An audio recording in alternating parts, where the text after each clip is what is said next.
What's up, guys? Welcome to another episode of DYAD in the Force. I don't have the chat set up really, so no one's showing up, but it should be up shortly. Everything is going with is flying by the seat of my pants. So, Choco, how's it going? I mean, you know we do. We are doing well. It's been an interesting week. You know, some things are popping off. We've got some, I mean, as you guys know, we're in a lot of different types of fandoms. One of the things that got me really excited was Wolverine. The Wolverine trailer. Yeah, that's gonna be cool. I'm gonna enjoy that. Okay, I think we have the chat going now. Let me check on TikTok side.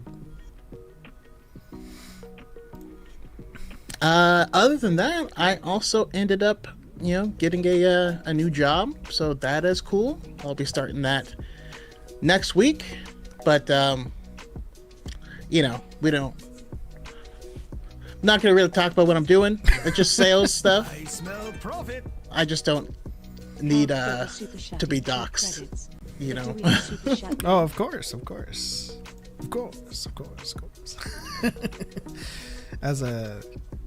As everybody has forgotten about Thor already. I don't know. I that just came out of nowhere. Of course.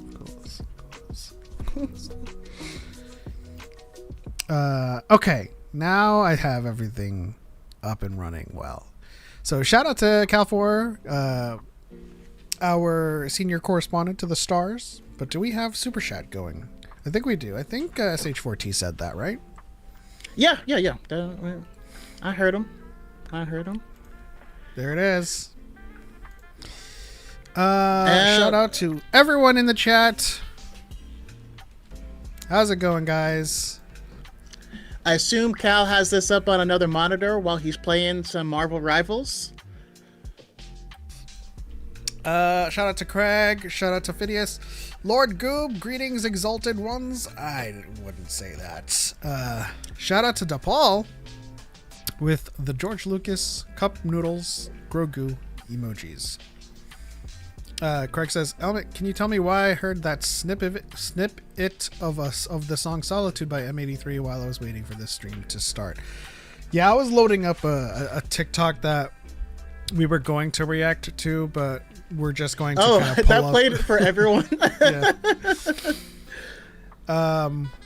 Yeah, we're just gonna react to it just by the images of because it's a slideshow, it's not an actual video.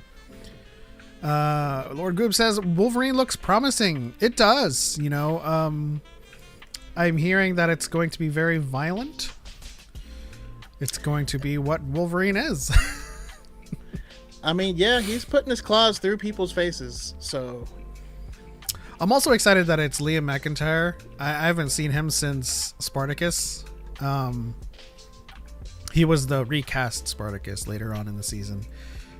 So, I mean, are we getting closer to nailing down a recast for Wolverine, or is that just for the game? What do you think? That's probably just for the game. Wow, you are... I'm sorry. I'm sorry. Not trying to be a... You know, you Debbie can dream, Downer. though. Debbie Downer. Are we getting closer to casting? Nah. Okay, well... Woodsy says, we getting my Goat Omega Red love in the Big 26. Ooh. I sure hope so. Omega Red would be... Yeah, we actually need to have Omega Red as a villain in the game. I mean, that's going to be a perfect choice in order to combat. So I'm hoping for Omega Red. I'm hoping for a Silver Samurai. I'm hoping for, we already know Mystique is going to be in there. I'm hoping for more like undertones of him and Cyclops. Yeah. Let's see here. Phineas says, congrats on the job. Thank you. Goob says, congrats, new job. Cal says maybe, and I suppose that is in response to having rivals on the other monitor. Phineas says, I think it's funny that Wolverine is played by another Australian. He sounded good, in my opinion, though. I mean, I feel like all of our heroes are either British or Australian, to be honest. Some even New Zealanders.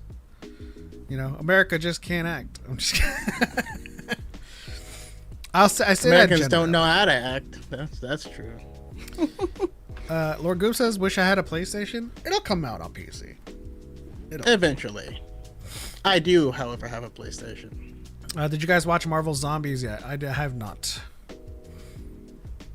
I've been saving a lot I've been trying to ramp up our channel content just to kind of get more people onto the YouTube side. And so, I don't know if you guys have watched our recent videos covering the John Boyega quotes, but also our reaction to Visions Volume 3. It should be up now. It was posted at 4 p.m. But I feel like, because we're going to react to Rebuild the Galaxy as well, Pieces of the Past, so stay tuned for that. We're still doing our Supernatural reactions, but yeah, maybe I don't know, how long is Marvel Zombies? I have no idea. I really haven't been paying too much attention on what they've been releasing lately, and I know that's bad, but I've just been on a big history kick lately, and so I've been reading and listening to a lot of history. Yeah, I mean, maybe we can do one episode at a time with zombies as well. Let's see here. Sabretooth will be in there. You know what though? I'm hoping. Listen, the writing for their first Spider-Man game was so solid. It was so good, right? We got to jump into a world where Spider-Man was already Spider-Man, and he arrests Fisk, and that changes the status quo, and so it launches a story, and we get a lot of villains, but they really baked out the universe well, right? So we addressed his greatest hits of villains, but in the best way possible. You know what I mean? So like, I mean, we didn't get Venom until the third game, but we got the building blocks that would lead to that story up until then. So I'm hoping maybe. I assume we're gonna get Sabretooth, but like, I just want them to write a really cohesive single game, not overstuff it, and if that goes well, you know, we can save, you know, Sabretooth for like the next game or something in the future. I don't know. Yeah, I feel like it seems to be a tendency for people to just stuff a rogues gallery into a video game. Like if you're playing as Spider-Man, you're just gonna see everyone instead of kind of writing just a single through line narrative. Which, I mean, even the first Spider-Man game was stuffed, but you still had primarily, you were fighting, you know, the Mr. Negative for most of it. And, you know, Dr. Octopus starts out as your closest confidant and father figure and then morphs into a villain throughout the end. And you do interact with the Sinister Six. But, like, the way they told the story, I mean, I cried in that game, and there's a part where you're seeing, like, there's a mini game where you fix electronics, and then you see what the stuff is doing to him, and you're trying to fix these electronics and do this mini game, and it's going faster and faster and getting harder and harder, and then it gets to points where you can't fix it. And so, like, it even makes you, the gamer, feel like you failed. Like, you could have saved him, but you failed. And, like, it was just so beautiful. Do you guys agree? Anyone in chat? Any of y'all play it? Craig McGuinn says, Element Simu Liu playing Shang-Chi. Be like, am I joke to you? Simu's Canadian. So even my Americans Can Act doesn't touch Shang-Chi. So, I mean, and if it were extended past Canadian, I'm sure they would be Chinese. Malik in the chat says, hello, Choco. He's in a Motorola mood. I haven't checked out the Boyega vid yet. Do so after. It's interesting, to say the least. Goob says, not gonna lie, that Boyega quote kind of felt a little pandery at the end, just broad Old Republic and Force Unleashed. Yeah, we definitely talk about that. But since it's one of our videos, you know, we don't read someone else's article on it. We go to the source. We actually read the full quote, and go based off of that. But I agree. It was. It's very. It felt like 14-year-old word cloud Star Wars fan. But also, and shout out to Alex Lezio on TikTok, who commented on our TikTok version of our commentary on it. He said, it sounded very please clap for me Reddit type of like, oh, this is going to be quoted, so I just want to throw out like name drop like things. Like, I wouldn't be surprised, like, if he really because wanted to. Because it didn't even make sense. It didn't make sense how it was worded. There was no movie there. He was just saying, I would do this and I would do that, and we would give characters way more. And, like, you can say that, but, like, where's the substance, right? And like, if I where's felt the like... beef? I felt like if you gave him, like, an additional 5 minutes to say things, he'd be like, yeah, I'll do on Old Republic, Force Unleashed, Revan, and then we'll do like the Rule of Two and Plagueis and Bane and yeah, he just keeps name dropping things that is like a great soundbite, but it doesn't really. Everything he said was a great soundbite to say to yourself, but nothing he said sounded like a good movie, a coherent movie. That's why I said in our video, like, take everything he said, put that on a script and film it. You've got nothing. It's like you have Han, Luke, and Leia together, and then all they're doing is like, Are we gonna do more? Yeah, way more, way more. All right, and that's it. So, this is why we have this discussion all the time, and we go deep into the substance of how we would change the sequels, how we would do it differently, and sometimes we talk about how we would fix what's already there. But I always want to emphasize, talking in at length with depth, because the people who say, oh, that sounds a lot better, or like this would totally fix the sequels, or a 10-year-old could write us a better sequel trilogy, and I'm just like, all right, well, I'm not going to make it as hard. You write it. Write something. Write a sequel trilogy and let me see it. You're not a 10-year-old, but if a 10-year-old can, I'm sure you can. Yeah, I mean, again, he is more than entitled to his opinion. If that's how he feels, that's how he feels. There's absolutely nothing wrong with that. It's just that I love how everyone in this community talks about movies in general. You know what I mean? I will tell you, I wish we got to spend... I'm not a fan of Rise of Skywalker, right? I felt like it was too jumbled. We jumped around too much. If you took out a planet, you took out one thingamabobbit, then we could have spent more time and actually gone through the depth of these characters, and let it marinate a bit more. When Chewbacca had his fake death, it was really weird when we cut to the next scene. And it was like, oh, he's alive again. And it played triumphant music, but he was like in shackles. Like moments like that felt weird. But when we explain these things, I feel like we are focused on the story, on the overall story, Yeah.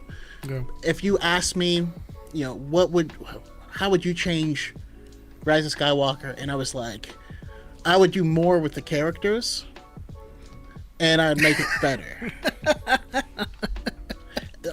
That's kind of how I felt it was. And you're like, yeah, that's I would have done Knights of the Old Republic in it.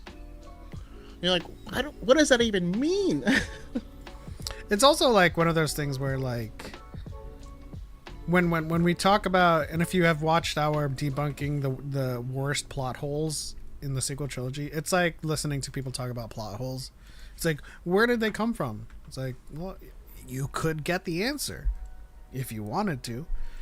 So, I mean, like, this is where it comes in, where we're just like, say something more than just complain, right? Tell us how. There's a lot of hot takes. Oh my god. It's 10 of them. Let's see. With people in the chat. DePaul says, I agree with you, Choco, about Spider-Man. Phineas says, I think it makes more sense to dump a bunch of villains into a beat-em-up than a more narrative-focused game. I agree. Even like a fighting game, Spooky says, I didn't even care to look into this story. I'm so over the sequel hate, and I'm not even a big fan of them. Which is understandable, Spooky. Shout out to Spooky. We haven't seen you in a while. Were you there last week?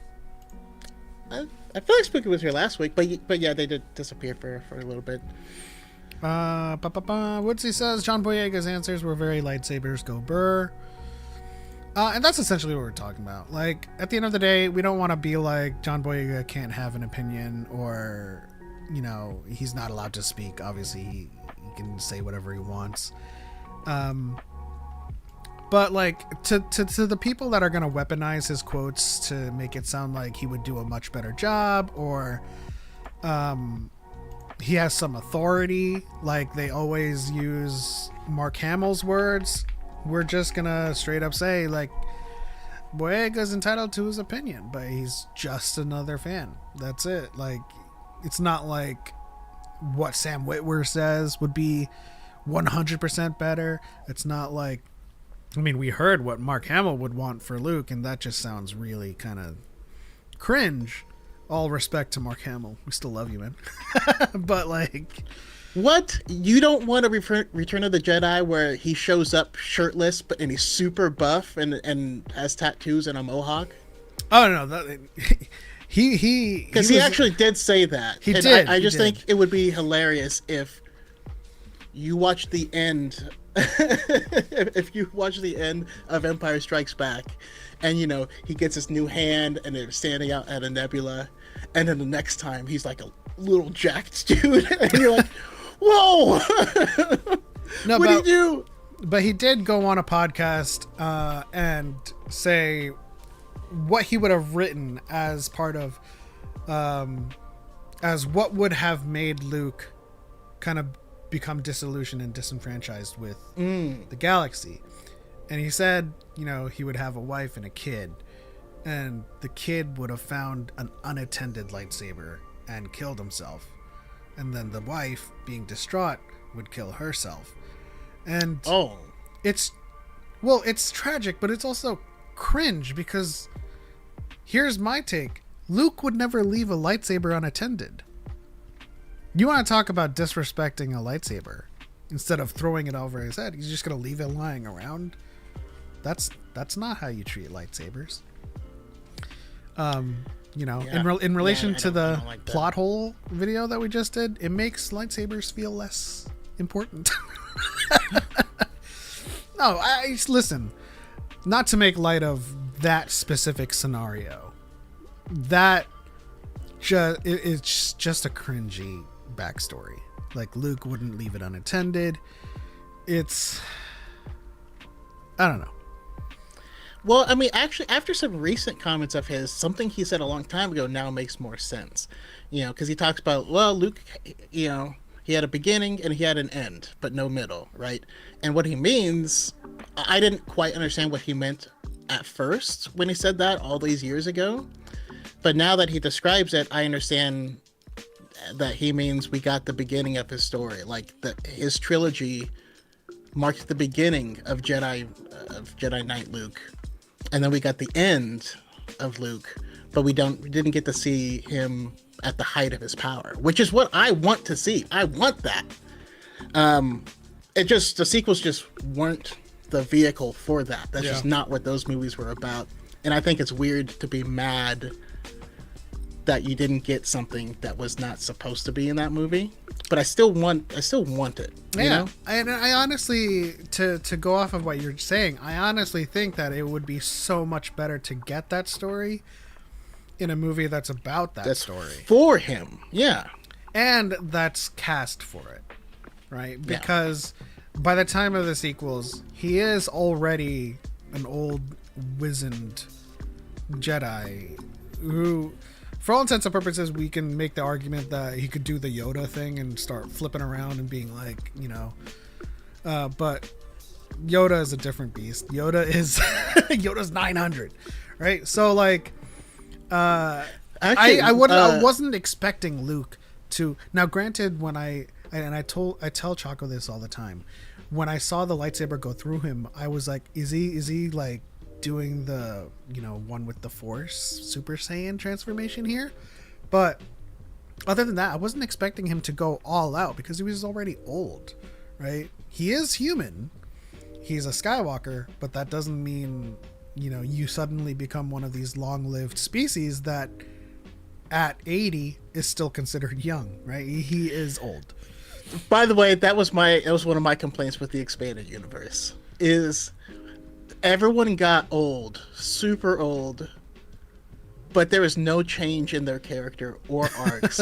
And their kids got old. So we're at the point where and just, I don't know, it just never stopped. That's why they just and by the way, that's why Legends was smarter. Because the next thing they did, they never had an end for the original 3. They just did a future jump, and told the legacy story. I think people would have been really mad for any of the characters to have any end. Yeah, let me add these takes really quickly to a slideshow. I want to shout out Alex Lezio on TikTok. I don't know why TikTok's not showing on our chat feed, but Alex Lezio says, wish I could stay for longer because I'm 100% with you guys here. Always remember the only word that means anything to me, Matthew Stover loved The Last Jedi. That's more than a word. That's a couple of words right there. I almost broke into more than words by Extreme, so yeah, you're lucky. More than words, as if it were, sung by, Keith Urban or something.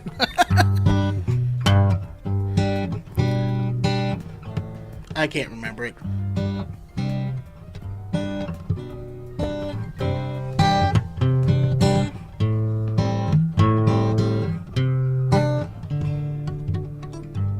Something, I don't know. I mean, you were there, essentially. I haven't played that song in like 7 years, so I don't remember it. But as a Filipino, I'm obligated to play it every gathering. Iron Can Game says, your guys' thoughts on Vision Season 3 trailer. Don't know if you've talked about it. Well, we do have a reaction live on our channel that you can watch. If you go on over to our red play button side, our reaction. I will say, if you watch the reaction, you will see me in particular, lose my crap. I will say, if you watch our reaction, you will see our reaction. It's really good. I mean, we're going to talk about it more as we get into this episode of DYAD. So stick around. We'll get to Visions Volume 3. We'll also get to Mandalorian and Grogu and our larger thoughts, as well as that Gosling set photo that was released last week when we were protesting the freedom of speech, or the attack on freedom of speech. And I do want to say this. We are now talking about Star Wars again to reclaim our power and our leverage. Because the next time something like this happens, we want to have the upper hand and something to threaten with again, so that's why. Yeah, I mean, time, attention, money, that's how you vote for things, that's how you support things. And so, us standing back, Disney finally did the right thing, and it would be weird to not reward them. And I know it sounds weird to talk about rewarding like $1 billion company, but I just mean, we reinstated things, and we're going to keep talking Star Wars. If there is another issue in the future, then who knows? We might have to we're reclaiming our vote, essentially. Yeah. Reclaiming my time. Gentleman from San Diego is recognized for the next 10 minutes.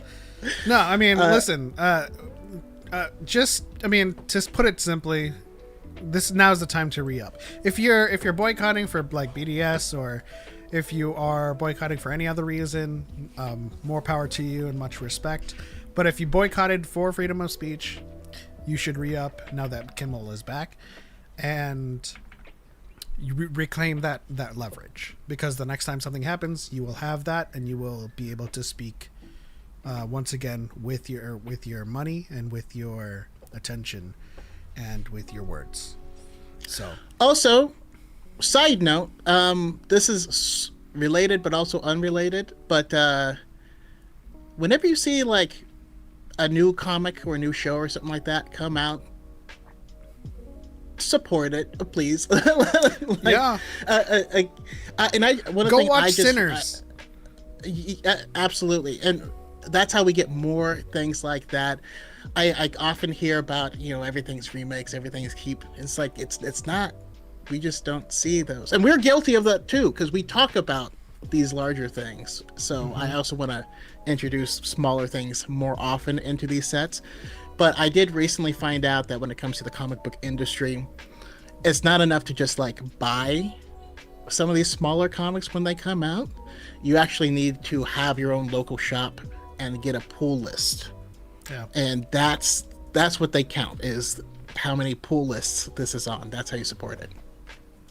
What he says, my only complaint I have with the sequels that really, really bothers me is we never see Luke's green saber in the present, only in flashbacks. I mean, yeah. That's that's a valid complaint. I can only imagine. Do we have any extended canon on where that green saber goes? No. I mean, I assume he threw it away after his failure. Like, that was the saber he used in that vision. Yeah, so that's the saber he used in that vision. I imagine he left it there when he walked away and left everything behind. Oh, that's true. And that's also why when Rey hands him another lightsaber, he's not like, "Oh, that's all I needed." You know, he's like, "I can make one of those whenever." Oh, you know what? That would be a great show too, for Afra to, go to Ossus and find his rebuilt academy and just go through and just find things. You'd find Qui-Gon's cloak that he took after Yoda passed. Yeah. Not trying to make people cry, but you should cry. Phineas says, the longest thing I've written is an 8-minute short film. Doing a full-length script is a huge undertaking that most people wouldn't even know how to start. That's actually really cool. I'd love to see that if you wanted to share that. Yeah, I know all you have to do is just go to film school and they'll teach you all this stuff, but like I have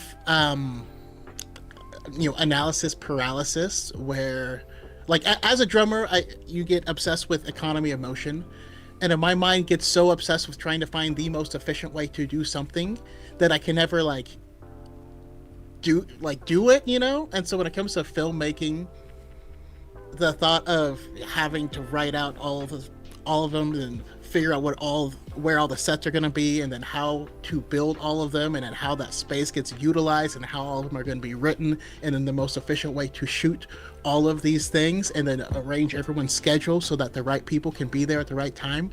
I want to kill myself. Let's see. Choco sounds like some weird AI vid you'd see on Facebook. Element Story is just sad. I mean, they both came from Mark Hamill at different points in his life, so do with that what you will. Phineas says, full power Luke will be cool. I think we will see it someday. I would honestly like to see it in animation form.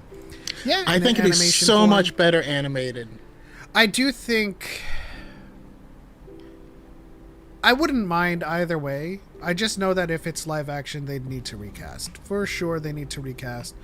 Because if they're going to be showing Luke doing anything... Now, this isn't me making a case for him being a badass, because I know that, being a Jedi is not that.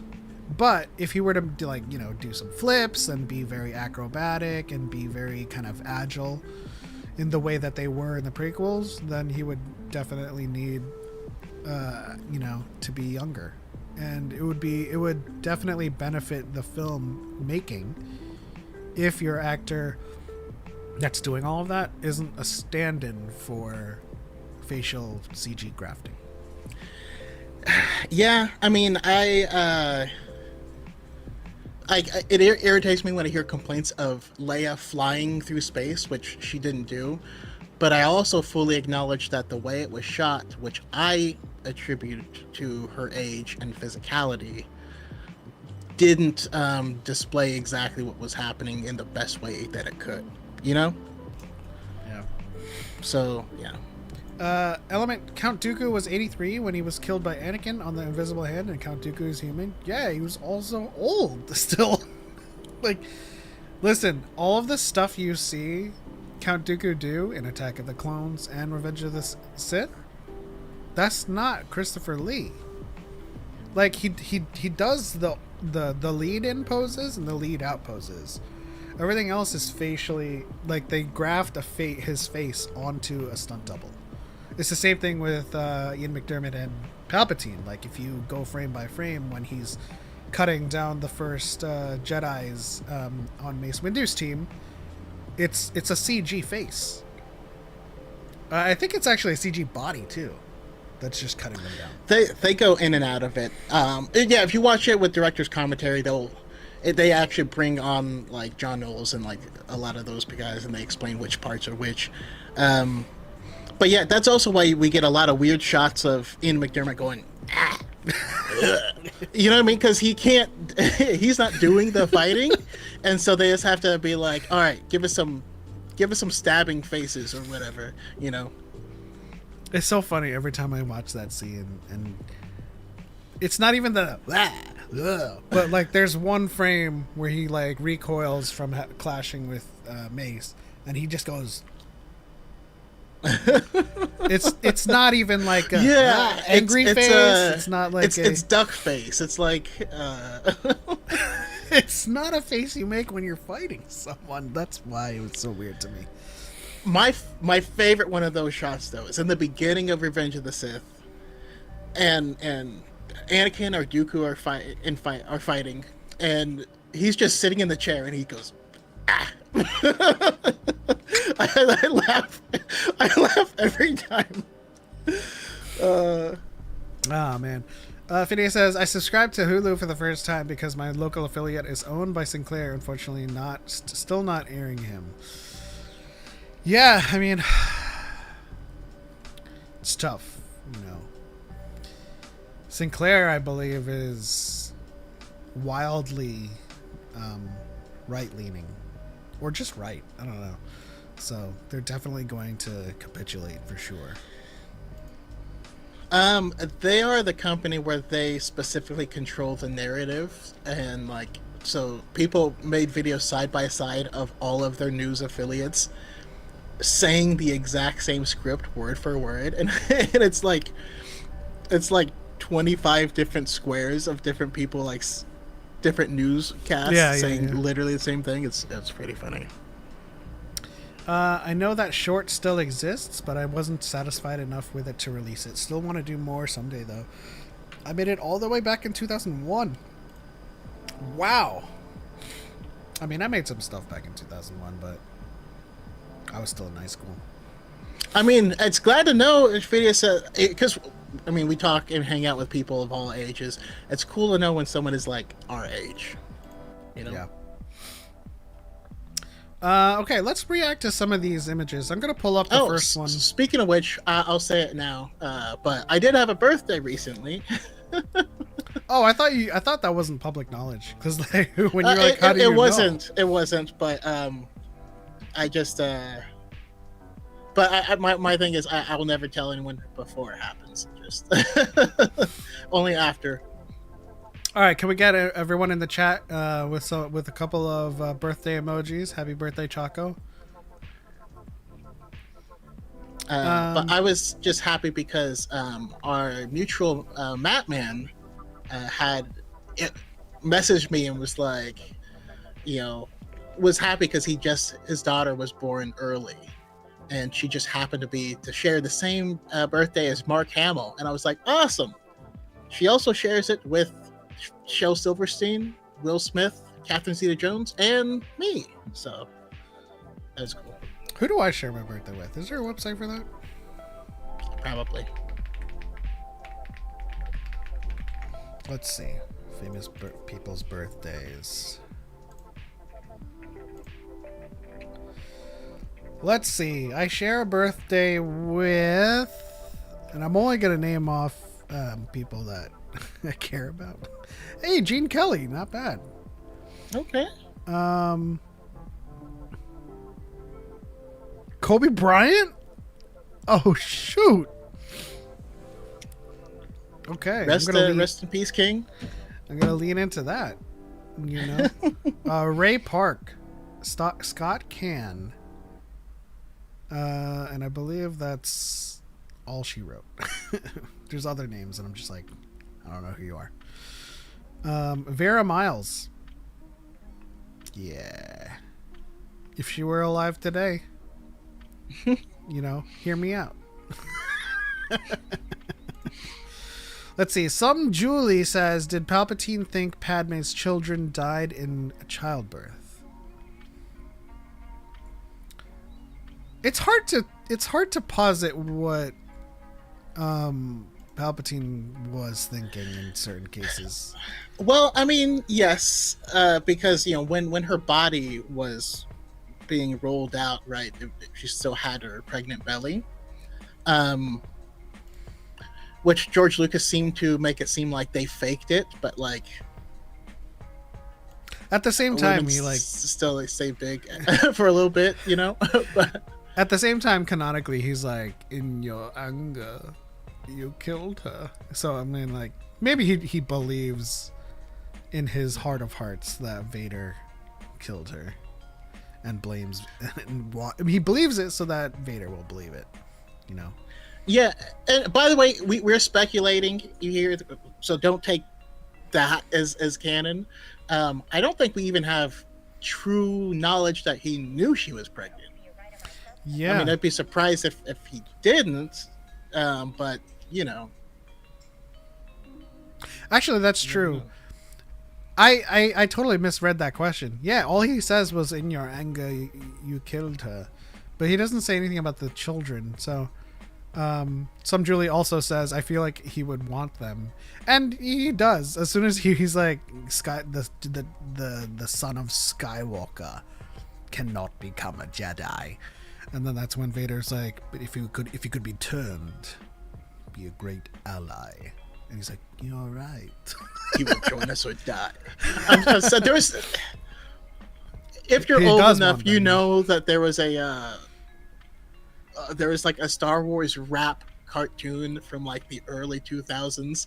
So whenever I hear that, my brain goes straight into that song.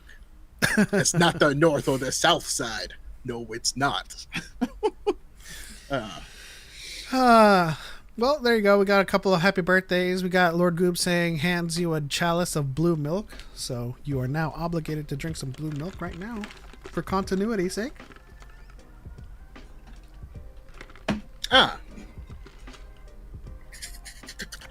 It's a blue mug filled with air. Yeah, that works.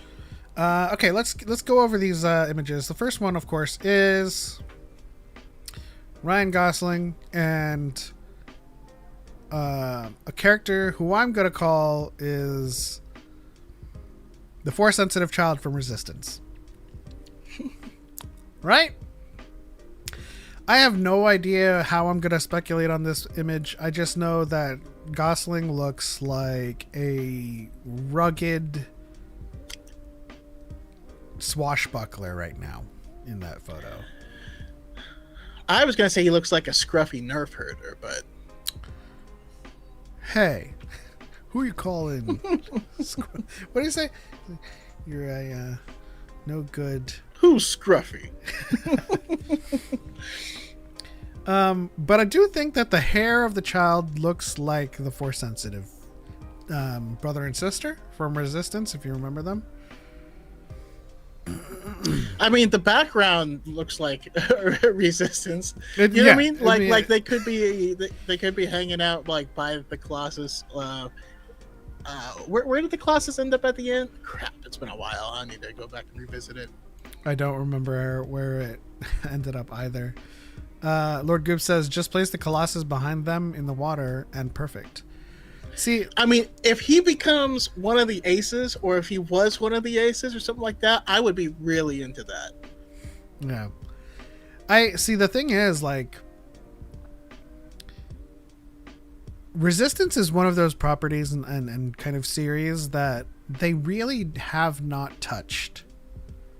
You know, we're getting Ahsoka and we're getting Zeb and Sabine and Ezra and in the Mandalorian and Ahsoka projects, and I'm like, oh, and we got, I mean, Ziono, the Senator Ziono, but I'm kind of like wondering when our projects are going to fall in line with where's Kaz, where's Tora Doza, where is Donald Faison or just hype Faison. Where's Niku? Where are they going to appear again? Do you think, now chat, this is a question for you and a question for Choco. Do you think there is a project in the future or that's upcoming that it has the potential to bring some kind of connection to Resistance?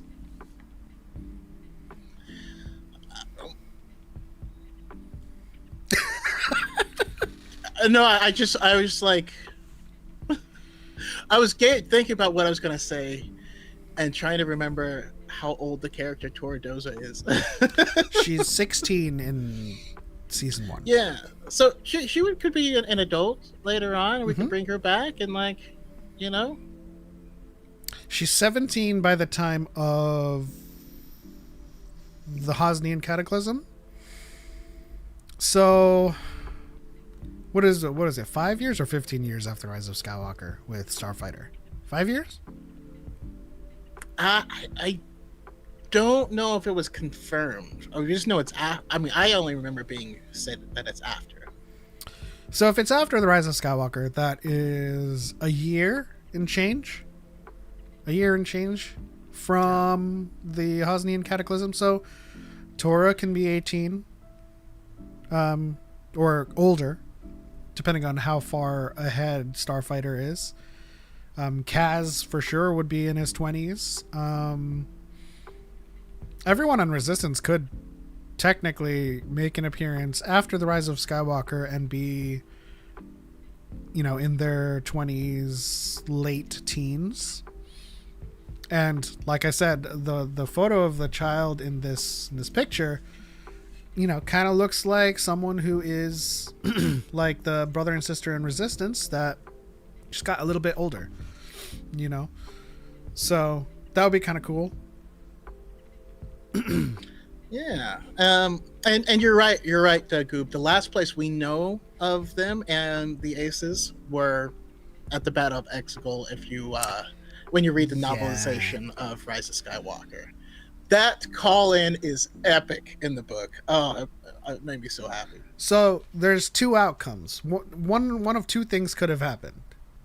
The Colossus got shot down by restored Palpatine's lightning, or got shot down by a Star Destroyer. But it was a massive fueling station, so I don't think it got shot down. So the other thing is they survived, and a couple of Aces got shot down. Who knows? So there is a plausible timeline out there where they can all appear in projects post Rise of Skywalker. They're like the prime age to do it. Yeah. All right, next photo we're going to talk about is my most anticipated project. I don't know what this is called. Hell yeah. But when I saw this in the trailer, okay, so there's a lot of things to be excited about with the Visions Volume 3 trailer. I'm going to go to the other one. Everything looks great. Ninth Jedi continuation, Village Bride continuation, F's back. We have the Ronin continuing. We got some Yub Nubs. We got some Wookiees. Everything looks great. We have Robotech Girl, which is basically like an X-Wing mech suit girl. But this one looks phenomenal. Just the way the action is shot and the angles, every piece of it was cinematic. We were pausing it as we were watching it, and every frame should be framed. Yeah, I mean, this is why I took the screenshots for these two. Even though there was another one where she was kind of leaning down, and there was this kind of inky splatter going around as it was saying "trust in the Force," and it's something. I don't know. That whole thing. When it comes to physics, can you imagine the amount of wrist strength you would have to not die in that scene? True. Let's see. Is the next one? I think the next one is one of the hot takes. But before we get into that, let's talk about how we feel about Visions Volume 3, man. Lord Goop says this one episode stood out the most in the trailer for me. Yeah, everyone else in the chat, which ones jumped out to you and why, and what are you most excited for? Again, my favorite ones from season 1 were Ninth Jedi and Village Bride. So I'm definitely, I'm eating well on this one, but I'm There eating. is the one frame that is, I mean, it looked like liquid rainbows. You know, I can't truly describe it. There's one that was so beautiful looking that I'm just really anxious to see exactly how it works. Yeah, there was a lot that just kind of looked like complete art. Like even with what I'm calling Robotech Girl, like it looks like the same studio as Lap and Ocho, and so I'm excited for that personally. Choco might be eating well, but I'm at least getting some appetizers before I start the meal. So there's that. You know, Ronin still looks great. You know, if you read the novel that came out after Volume 1, you know that there's a lot of meat and bones on that story that to continue. I'm interested to know where Ninth Jedi goes, but it looks like F is fighting someone who's, you know, inspired by Shin Hati, which is fine by me. Let's see. Iron Gamer Can Game says, I personally cannot wait for Vision Season 3. I can't wait to see more of the Ronin personally and Village Bride. Yeah. Listen, when the scene came when a person had the arm lightsaber thing, I freaked out Was because I that was like, Parasol Gauntlet? yeah. And they have a lightsaber peg leg. It was crazy. Woodsy in the chat says, "Looks good. Visions isn't my thing, but I hope people who like it, like the new season." Which, thank you. I love that attitude. How Because very there's certain adult things of I'm you. not interested in, but that doesn't mean it shouldn't exist. Yeah, for sure. Vidya says Ronin was the one I was most excited for initially, but that one unnamed episode with the amazing art overtook it.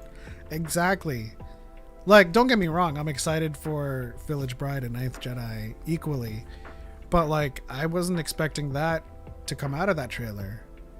You know, like if you watch our reaction, we're like oogling at every single frame. Yeah. Sorry, I legitimately couldn't help it, but I am going to be missing the international nature that was season 2. Now that we're going specifically back to Japan, that is something I do mention in the video. That being said, I'm not mad at it. Right, in season 1 and in season 2, there was a few of them that just looking at them, I just wasn't interested in. Right, season 1, it was maybe half of them, and I ended up being surprised on a couple of them. Season 2, there was like a third of them that I just wasn't interested in visually, and a lot of them I ended up switching up on. You know what I mean? Visually, I didn't think I'd be into Ao's song, for instance, and it blew me away. Yeah. This one, they all look like bangers. I at first I was like, it's interesting that we're not seeing Studio Mir come back, but the Studio Mir was part of Volume 2. Yeah, I mean, all of the studios that are coming back, even the new ones that we're getting, is just what we're seeing so far. What we've been teased with, just looks great. Iron Gamer Can Game says, I think the arm lightsaber is really cool and a unique way of changing up the lightsabers. I thought the parasol was a great way to, shake things up a bit in the first volume. I just like that there were things that I would never in 1,000 years think of myself. You know what I mean? Like, what were we thinking about a couple of years ago? Like nunchucks with lightsabers at the end? Like, which we almost got in the High Republic, but whatever. Yeah, no, but like that was us being informed by the current technology, right? Like, what would you make now, having seen them go as far as that gauntlet parasol like thing in the Ronin? What would you do with a lightsaber?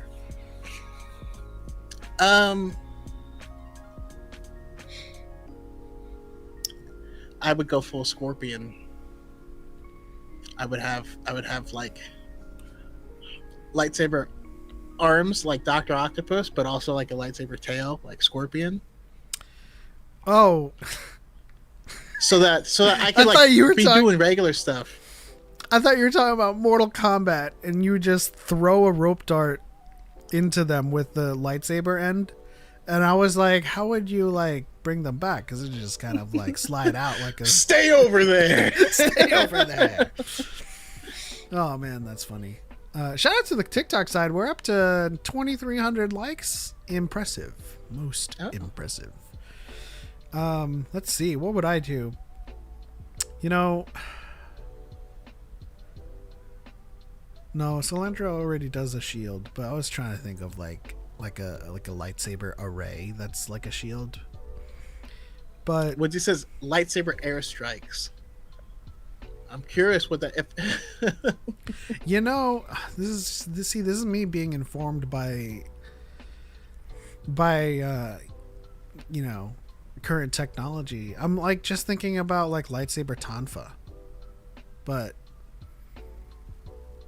you know, obviously you could only do it at the ends because you couldn't use it against your forearm. Unless you had like a fuller here and then the lightsaber, so that like you're that's how, because those are in the Force Unleashed, the first one, but a lightsaber, not like a vibro or electro. No, she has dual lightsaber tonfas in that game. Oh, in the Force Unleashed? Mm-hmm. I thought you were talking about the Force Awakens. Oh. Lightsaber airstrikes. All right. So if we're doing Star Wars Helldivers. Yeah, you're running around. You're like left, up, right, and then you just hear, and so it's not a lightsaber raining down. It's you just hear an ignition, like the ship has a lightsaber, and it just goes.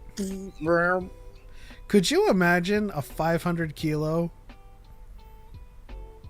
Instead of a big bomb, it is literally just a big ass lightsaber that just comes down and goes.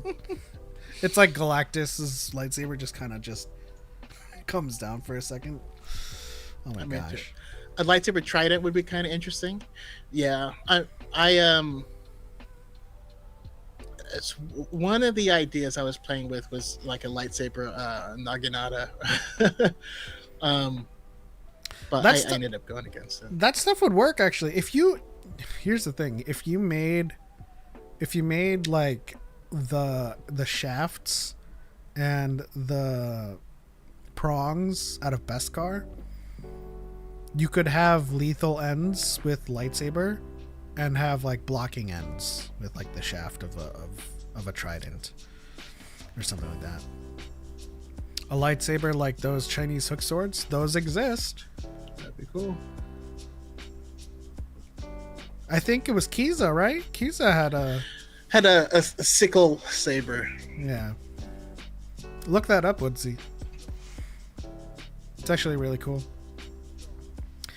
All right, let's go on to our first hot take. So we're gonna see this picture really quick, but first let's go to the next one. Oh, that's the last one. Let me go.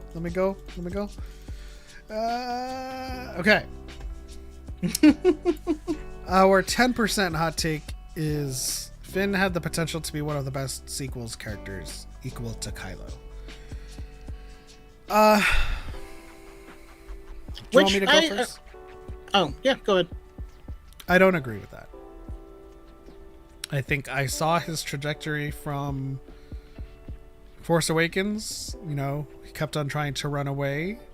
The Last Jedi was kind of like the peak. This TikTok bothers me with this idle notification.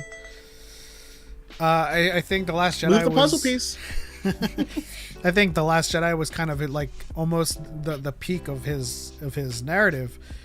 Now, maybe I would have handled him differently in The Force Awakens, and he would have had a different potential. But where I saw his character going, I did not see that manifesting in any larger way in the last movie.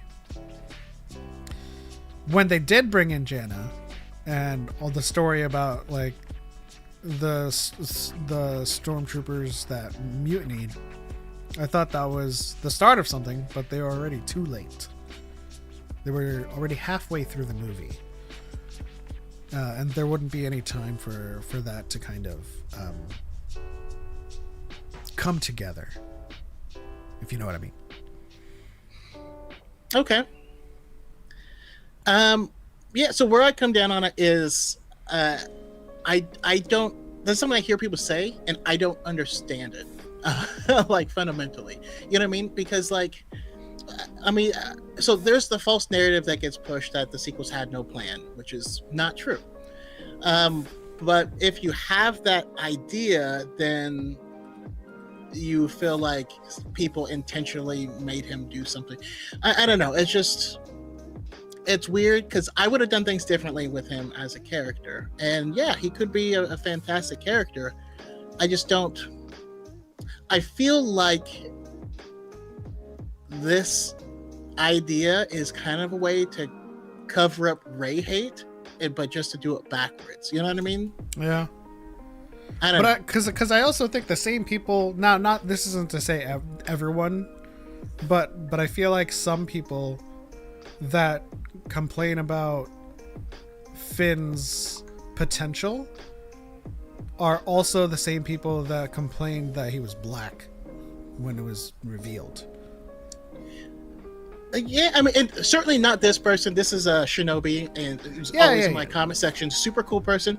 I just think, like, it's not wrong, but I just think you could say this of any character.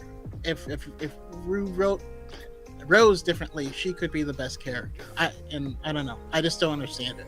Well, the thing now here's my hot take. I think Rose had potential after what she did in The Last Jedi. To be I agree. Completely sidelined in The Rise of Skywalker was upsetting. Waste. You know? And so do I think that if Finn had been handled differently from the start, he had potential to be one of the best? Yes.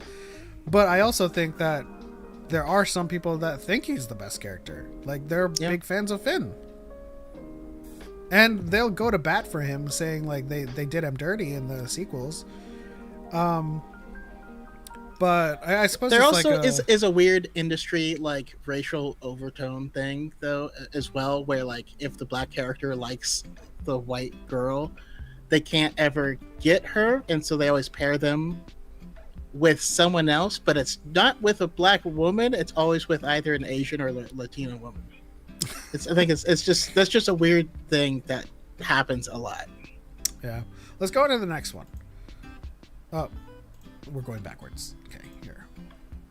Yoda could have stopped what happened to the Order, but absolutely sold. Hard disagree. And I think that's supposed to be sold out. But I'll start with this one. So I don't think. No, this is Gen Z talk. I hear it from my nephews all the time. Oh, if you are like failing at something, you're selling. Oh, okay. Shout out to my boys. That's new for me. God, I'm old. Anyways, but no, I don't think Yoda could have stopped what happened. I think that it does. I'm a spooky kitty. Sorry, I just saw your comment about this song. Anyways, I don't think he could have stopped it from happening. I think, especially if you read the novelization of Revenge of the Sith, makes it very clear that the truest Jedi trap, they are trapped from the moment they step in it, and they don't know it yet. I feel like people don't really consider that Palpatine has contingencies. Like, his goal was to destroy the Jedi. So he's not going to continue on the same trajectory if they do something different. You know what I mean? So, like, yes, I think they sold out their morals when they joined the war. But had they not joined the war, then Palpatine would have had the Separatist army just start killing people, and then the galaxy would start to hate the Jedi because they were not doing anything while the Republic was dying, and he'd be able to use that just as well. He could say, look, they're actually in league with the Jedi. That's why Count Dooku is there. He used to be a Jedi, and he's the one slaughtering people, and they won't even help to take out one of their own. Like, he could very easily spin it in a way to destroy the Jedi, regardless. Yeah. Shout out to Nemo on the Twitch side, says Choco doesn't know ball. I mean, listen, I only know because I have nephews, really. Like, I didn't even know what no ball meant until Choco used it. So I'm kind of behind the times in general. That's why we're a dyad, you know? But for me, this goes hand in hand with the video I did about the Force timelines and controlling it. You can't. And the possible future that is in front of you changes invariably the moment you know about it. Right? So you have two paradox options in front of you as you have a vision. You either take the stance of inaction, which could potentially mean that is exactly how the vision comes to play, or you could take the stance of trying to prevent it from happening, and that is also how that vision comes to pass. That is the self-fulfilling prophecy conundrum. Like, you don't know, right? Because, and this is why Yoda always says this, always in motion is the future, because the present is always acting on it. So whether you have a vision, you respond to it, you don't respond to it, knowing about it changes how that's going to come to pass, regardless of how you act, right? The flow of time, the river of time is going to flow, and it's going to be affected by various external factors, the living, the Jedi, the Sith, whatever they're going to do. They're going to have an effect on the timeline, and it's going to come to pass no matter what. I think that Yoda took the most likely position that he could hold with the information he had, which was basically going to confront the Sith. But I don't think that Yoda could have done anything more to prevent it, which is what I'm saying, because that's what the take says. I don't think Yoda could have prevented it. It's kind of like a car crash. You know what I mean? Like, you could be like, oh man, if I had left my house a minute later or a minute earlier, I would have avoided that car crash, which might be true.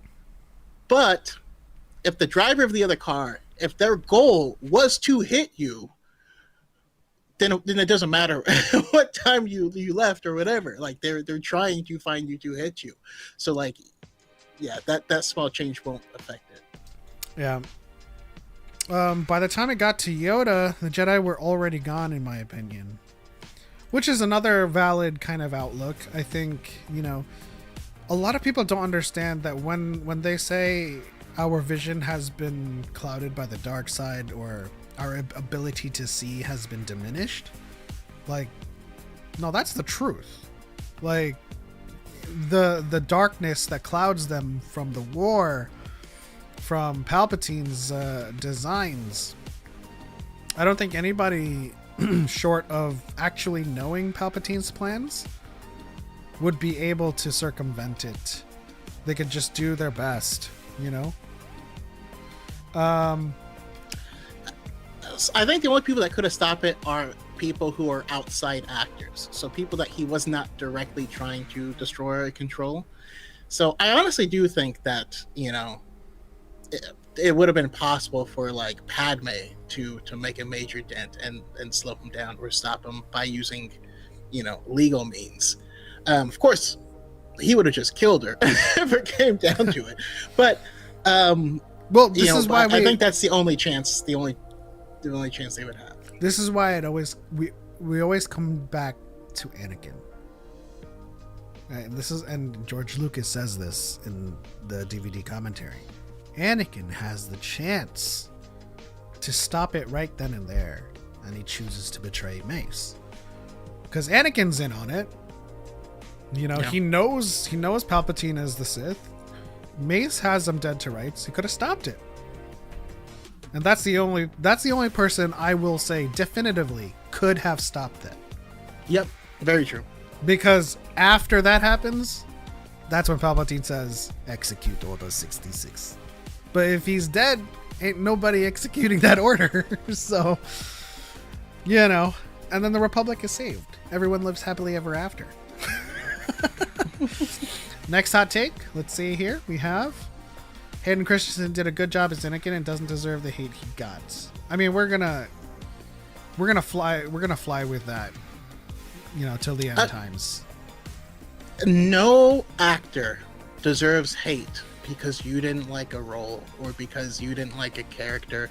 There's so much more to it than that. There's how they were directed.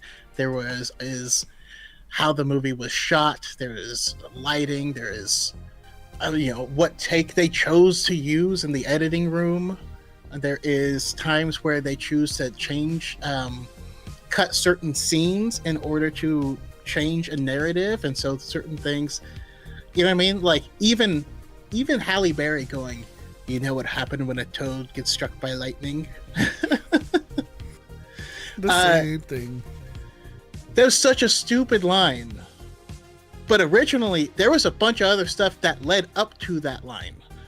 And they cut all of that out. So that line is just hanging like crap fest, you know? Yeah. Thank you, Star Wars Collector, for the 3 lightning bolts. Woodsy says, Anakin has a chance, but the Jedi teachings take away his choice.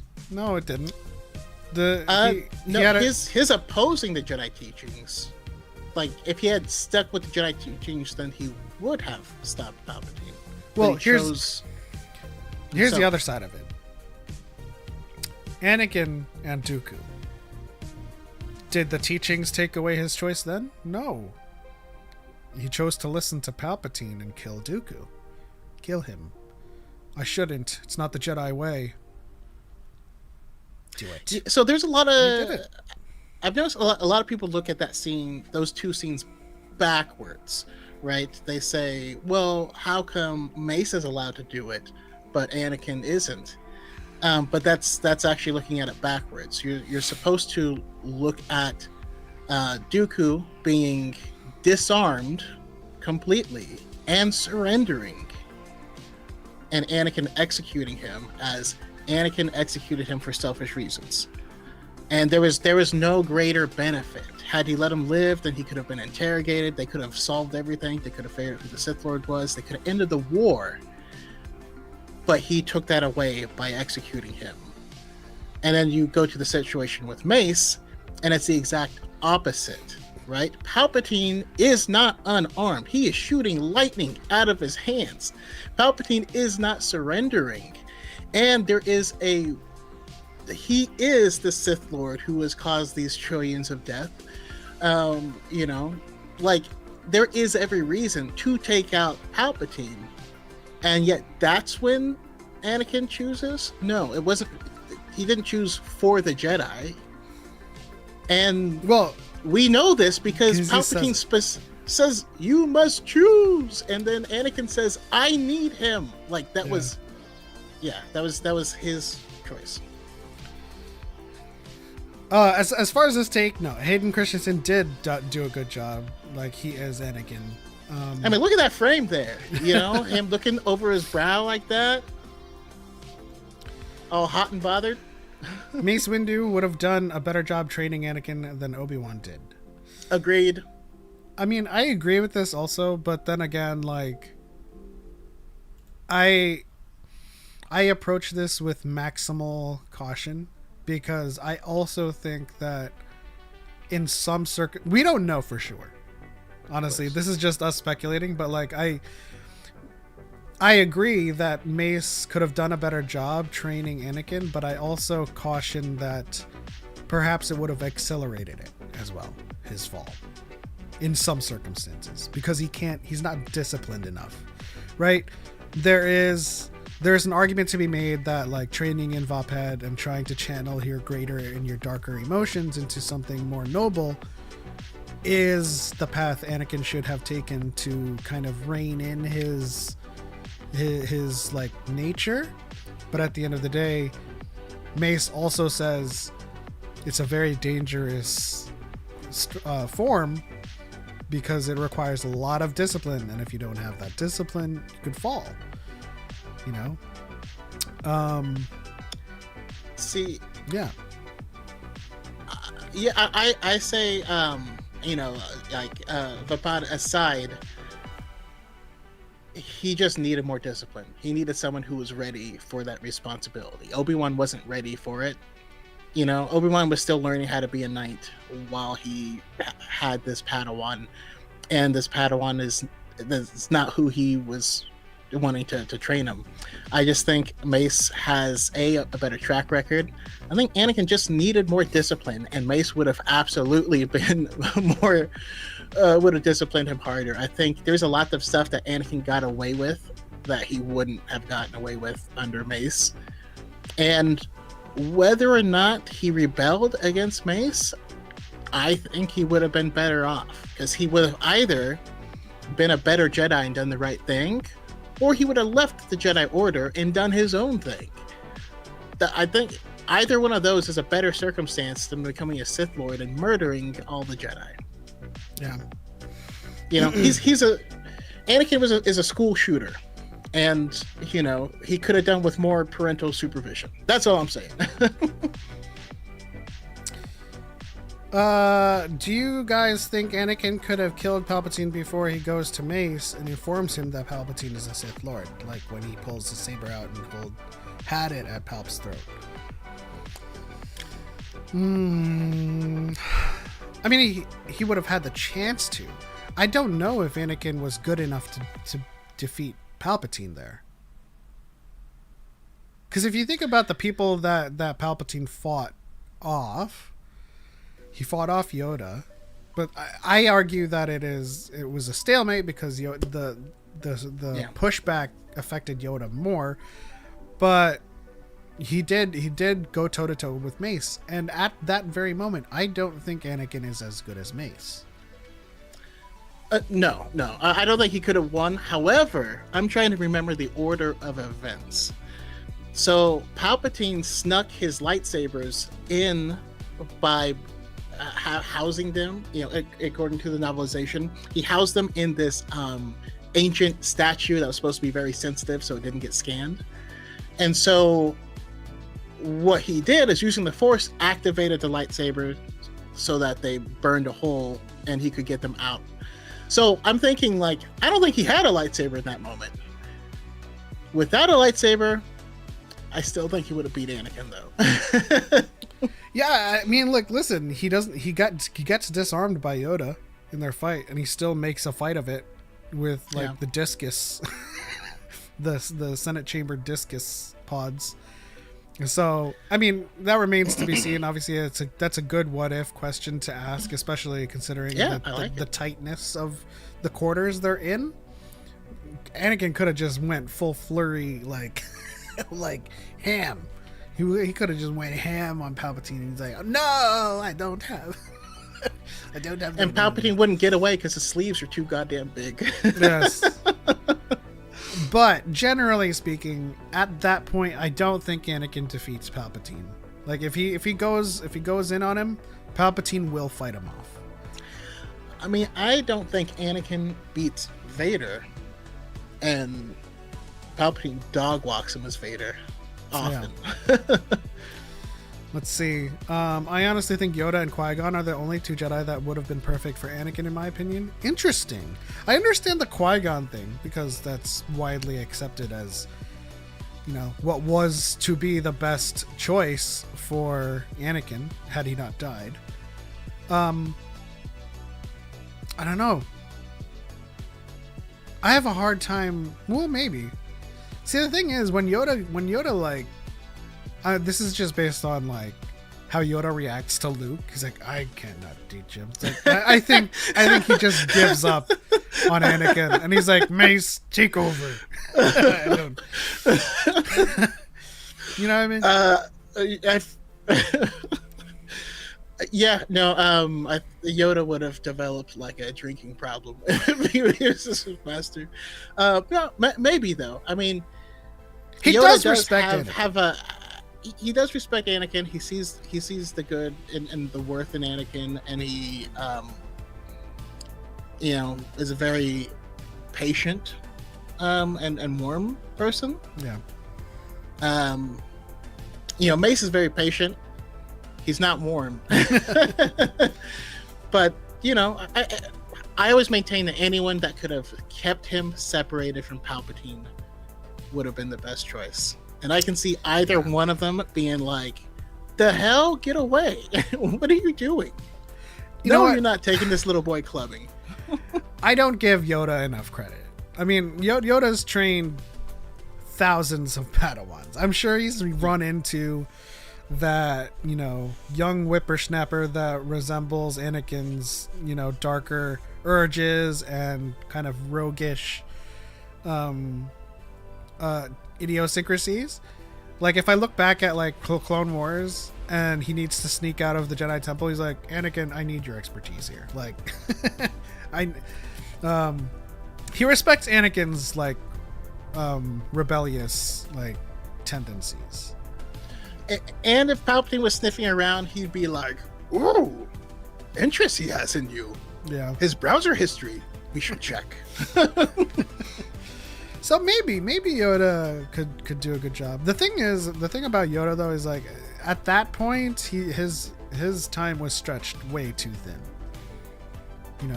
As the Grand Master, he's not teaching a single Padawan. I don't think he's taught any Padawan since Dooku. So, I think out of those two, Qui-Gon for sure. But I would put Yoda through his paces and see if he could, kind of, as Choco says, kind of act as like a wall between Anakin and Palpatine. Let's see. Phidias says, I agree. The reason I think he probably couldn't defeat Palps is because he doesn't seem afraid of Anakin at all. I mean, yeah. And you know what happens when Yoda shows up? He tries to leave. He tries to run. If so powerful you are, why leave? Let's see here. Jimmy the Rockstar Mailman says, kind of just a silly thought. What do you think of the idea of prequels starting at the time of Attack of the Clones instead of doing a 10-year jump between episodes 1 and 2? I mean, obviously, I think the narrative through line changes quite drastically.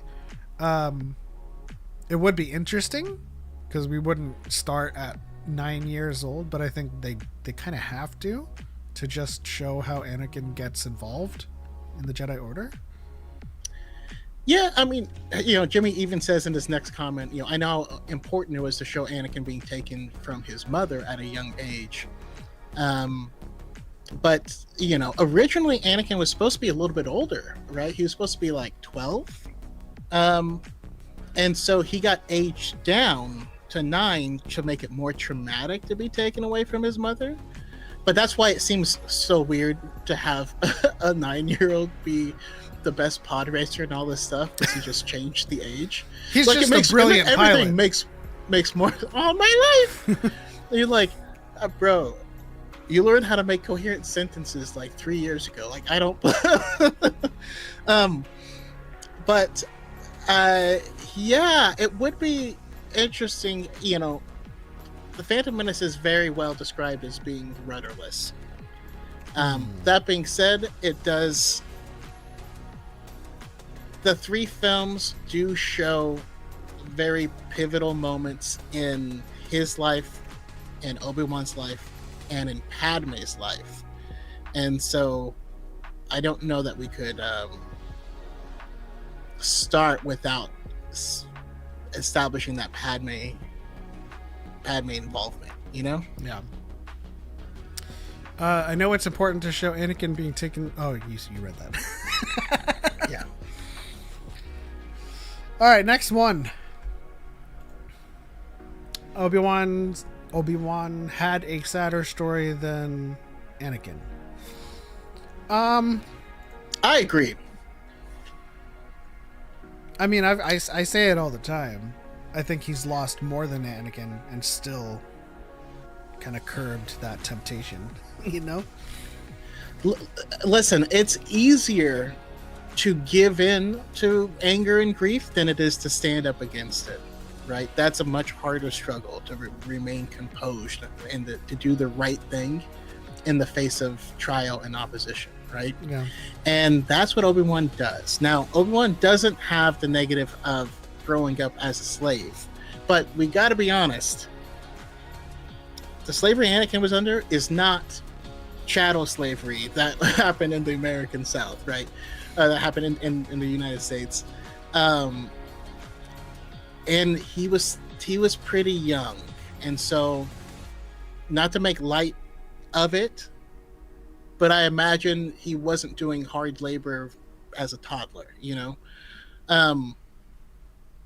That being said, all of the stuff, you know, loving someone and losing them, you know, having Maul chase him around his entire life, everything that happened during the Clone Wars, losing his both, you know, Ahsoka and Anakin, having to fight this just child that he raised and watch that guy turn to the dark side, and then losing every single person that he knows and having nothing but him and his belief in the Jedi and his hope for the future for decades, just living in the desert with just that, only to sacrifice yourself, you know, at the very end. I think his life is like he lived and died for his ideals, and he gave everything to them. So, you know, yeah.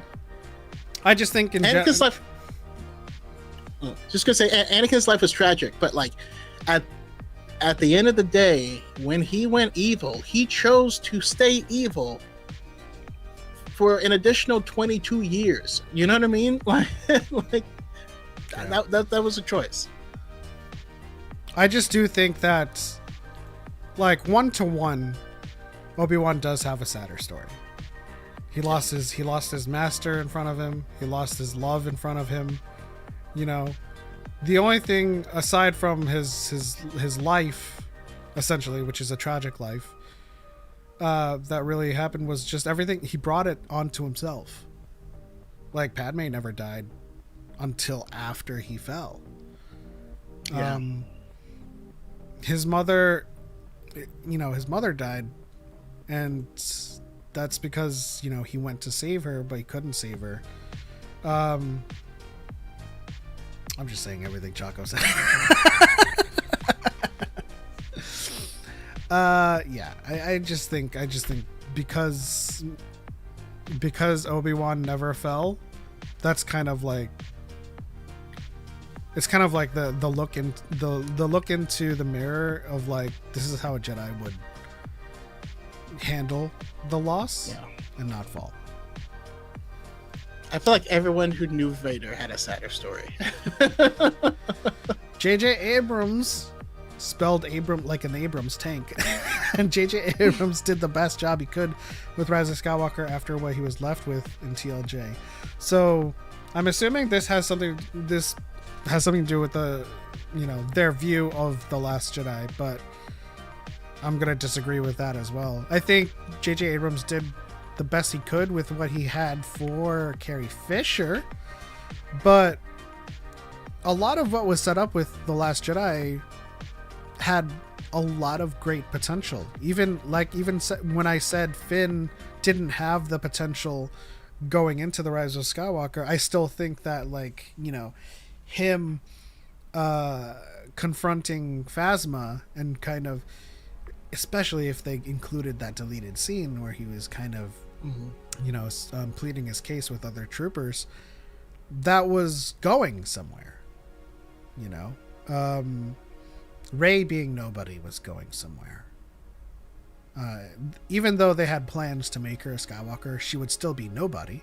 Even if, like, so this is another thing that I talk about not too much. Rey would still be nobody, even if she chose at the end to inherit the name Skywalker. Yeah.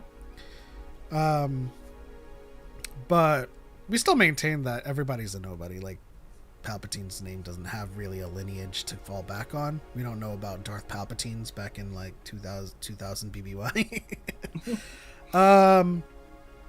I think I'm just gonna disagree with the take entirely, to be honest. Yeah, I mean, again, this is another thing that I think comes off of the false idea that the sequels had no plan, right? Um, J.J. Abrams helped plan the Last Jedi. Like Last Jedi didn't just occur and then he was like, "Oh no, what do I do?" Like the plan for Luke to die, they planned that out back in 2014. I think a lot of people were like, "Oh, well, Snoke is going to be the big bad for the entire thing," and that's just their assumption. And when he died, they thought there's no place for this to go. But yeah, you could. Now, I don't like how the direction he chose to go with it. You know, I think we could have spent more time with Kylo Ren as the supreme leader and have things falling apart and going to crap because he's not good at leading it. Right? He is not Vader, and that's the point. He's trying to force himself to be like Vader, to be like, you know, these family members, when in reality he's most like his dad.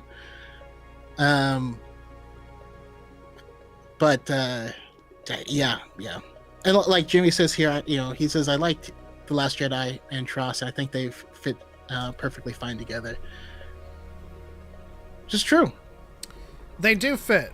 There's just a lot of execution things that I personally would have done differently for The Rise of Skywalker to fit more. Just like what Choco said with, you know, Kylo Ren's story. I would have lived with Ben's turn back to the light a lot longer. Yeah, that's true. I know it's a meme that his only lines as Ben Solo is "ow," but it's true. He didn't, you know, after he turned, he could have shared a word with like Leia or something. I don't know, something. But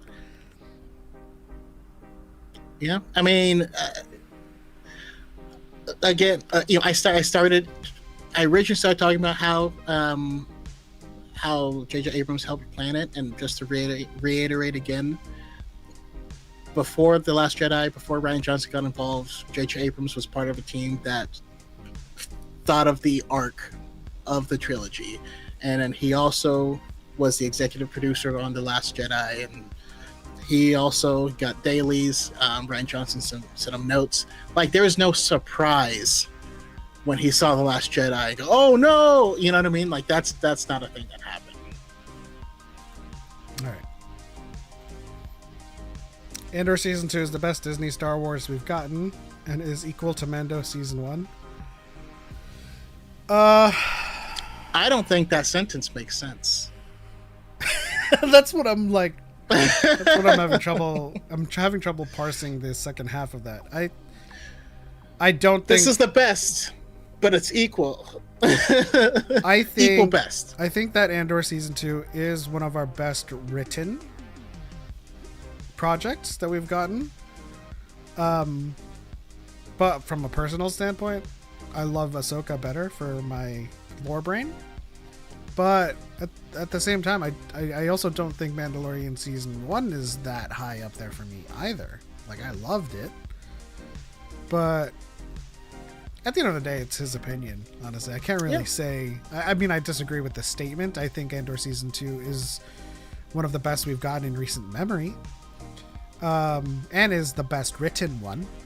Like, if I were to put, you know, Ahsoka and Andor Season 2 side by side, I would always choose Ahsoka for my mysticism sensibilities, but Andor is objectively written, like, way better. Yeah. So, yeah. I agree. I do think that Andor Season 2 is the best thing to come out of... One of the best things to come out of Star Wars, period. Right? I actually really dislike trying to delineate it to Disney Star Wars and then other Star Wars. You know what I mean? Yeah. I think it's an unnecessary division, but I do think it's better than Mando Season 1. I like Mando Season 1 for what it is, but it is a live action video game where you're doing like fetch quests, you know? Yeah. There's nothing wrong with that, but I also think at the end of the day, they're different shows. That's true. And something that was pointed out to me as well. Someone said they're force healers in Andor as well. And I was like, you know what? You're right. They're also old. But are they old? Or are they old because they're force healers? Like, maybe. I watched that scene again and I said, hear me out. Like, is she really hot? But like, she's just been healing people? Sorry, I'm Sanji again. I think that's the end of the takes. That was 100%, right? Let me check your... Yeah, that was the last one. That's the last one. Harith, shout out to Harith from Podwan's podcast, said, I find it cool that the Visions trailer was released in sub. Hai, soumo. Watashimasu soumo. Which is basically saying I agree. I also don't think... I think they're... Because... No, actually, they should have a dubbed version. I think they'll release a dubbed version trailer. Oh yeah, there'll definitely be one, but it does make sense that they are leading with sub first, and it sounds like they might. I don't know. We'll have to see, but there's no announcement on specific American voice actors, so I think they may have. They may just go deal with it. Yeah, they may just be trying to lead with sub, you know. Which I'm okay with. Let's see. Iron Gamer says Mando is personally my favorite Disney Star Wars project. Well, there you go. That's like another. Well, you're wrong. That's another example of like, you know, me being like Ahsoka because I love Sabine and I love the Force lore and the world between worlds and all of that. Like. Like that part with Anakin and Ahsoka, even though like I have problems with its writing, I still very much appreciated it because it was Sky Guy and Snips and the world between worlds. Like there was closure there. But yeah, the same thing with Iron Gamer being like Mandalorian is his personal favorite, you know. But we can still acknowledge that Andor season 2 was like brilliant, you know.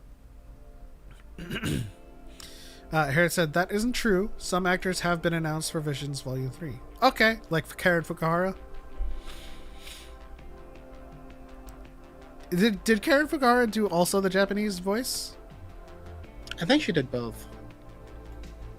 That would be cool. I don't know what the deal is with voice actor unions and also Japanese seiyuu.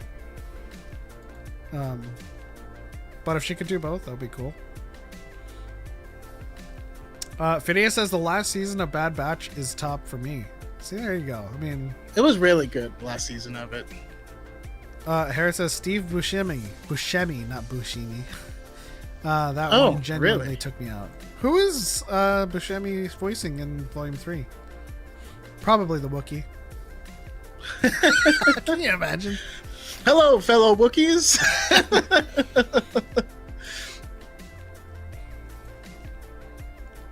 I believe in you. You can do it. Wait, no, that's the wrong one. They're always in the Adam Sandler projects. Who is the other one? I know the other one. The one that the guy that goes, "You can do it." I know that he's Rob Schneider. Yeah. I think that's the beauty of Star Wars, a universe where you can have a story like Andor being a serious drama while also having a Western like Mando and having a magical fantasy story like Ahsoka. Yeah, you know, and one of the best plot threads to come out of Ahsoka is the implications of Balin's discovery and what that portends for season 2. I'm super excited for season 2. Like, I think they're going to, now that they have Anakin Skywalker super chatted 2.67 credits. How the hell did Palpatine return? Shout out to Anakin Skywalker for the 199 pound sterling ramen drop. How the hell did Palpatine return? I'll just go ahead and say it somehow. Secrets only the Sith knew. No, I mean, as we know, the Sith are always trying to chase a way to cheat death, and Palpatine is certainly no exception. and he had so many things going for him, right? He was trying to learn, because we know Night Sisters had already achieved this, right? We've actually seen an artificially created Night Sister.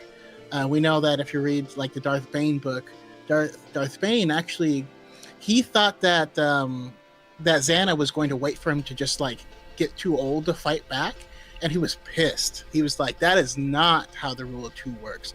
And so he even toyed with the idea of making clone bodies and doing essence transfer, which he learned by getting the holocron of Darth and Dedu. Anyways, Palpatine had unlimited resources. He had access to Sith alchemy. He had been studying cloning for a very long time. He had all sorts of samples. He had Luke's hand, and he was able to finally put them all together in order to and he tried many times to create a viable vessel for him, right? Because that's ultimately what he was always trying to do, is he needed a new vessel that was going to be Anakin, or that was going to be Rey or whatever. He was never able to crack it, not fully. All the strand casts that he created were failures, every single one of them, but he got Snoke out of it. The only successful strand casts had no ability to use the Force, and that ended up being Rey's dad. So the body that he eventually got into was old, decrepit, falling apart. So he didn't just survive what happened at in Return of the Jedi. He died. He was just a husk of his former self for all those 30 years, and his time was running out. I got nothing to add. Shout out to DePaul, who's been a DYAD member for 50 months. They got Ewoks and Vision season 3. Yub Nub. That's why I said it in the reaction. We got some Yub Nubs finally. We got a big old Yub Nub in there. Shout out to Lord Blood Sith on the TikTok side. We have 2,500 likes, and they sent a heart me. Hey, Lord Blood Sith, how you doing? Give me your best heart me. Oh, that's a finger heart, bud. Did I find out as a dyad, we both have thumbs that can do that? I know a lot of people are like this, like they can't. Oh, I don't know that. Thank you, by the way. He says, "Hey guys," in TikTok. Let's see. DePaul says, "Dang, I've been a member for 50 months. I must like y'all." Do you not? We must love you. This is an unrequited love. Damn. Palps might have actually been able to cheat death if he didn't kill his master. I don't know.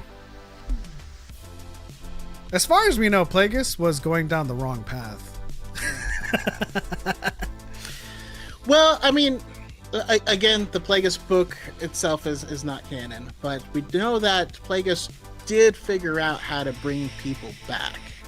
He just couldn't do anything to himself, and that was his problem. Well, I say it from a bird's eye perspective. He was on the dark side, so he's literally on the wrong path. He's literally on the wrong path, yeah. and so it's funny because I mean, you're right, he was like on the wrong path in the sense that what he wanted was for him and Palpatine to like take care of each other forever, and the Sith don't do that. Like, by their very nature, they would never do that. Yeah. And so like he's barking up the wrong tree, you know what I mean? Like, Palpatine is an absolute psychopath. He was never going to do that. TBO says, got any theories for Shadow Lord?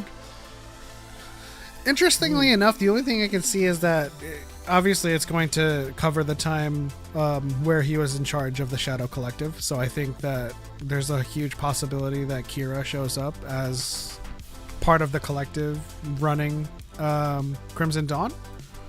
So we'll see that. I know we'll see a lot of the other underworld stuff as well.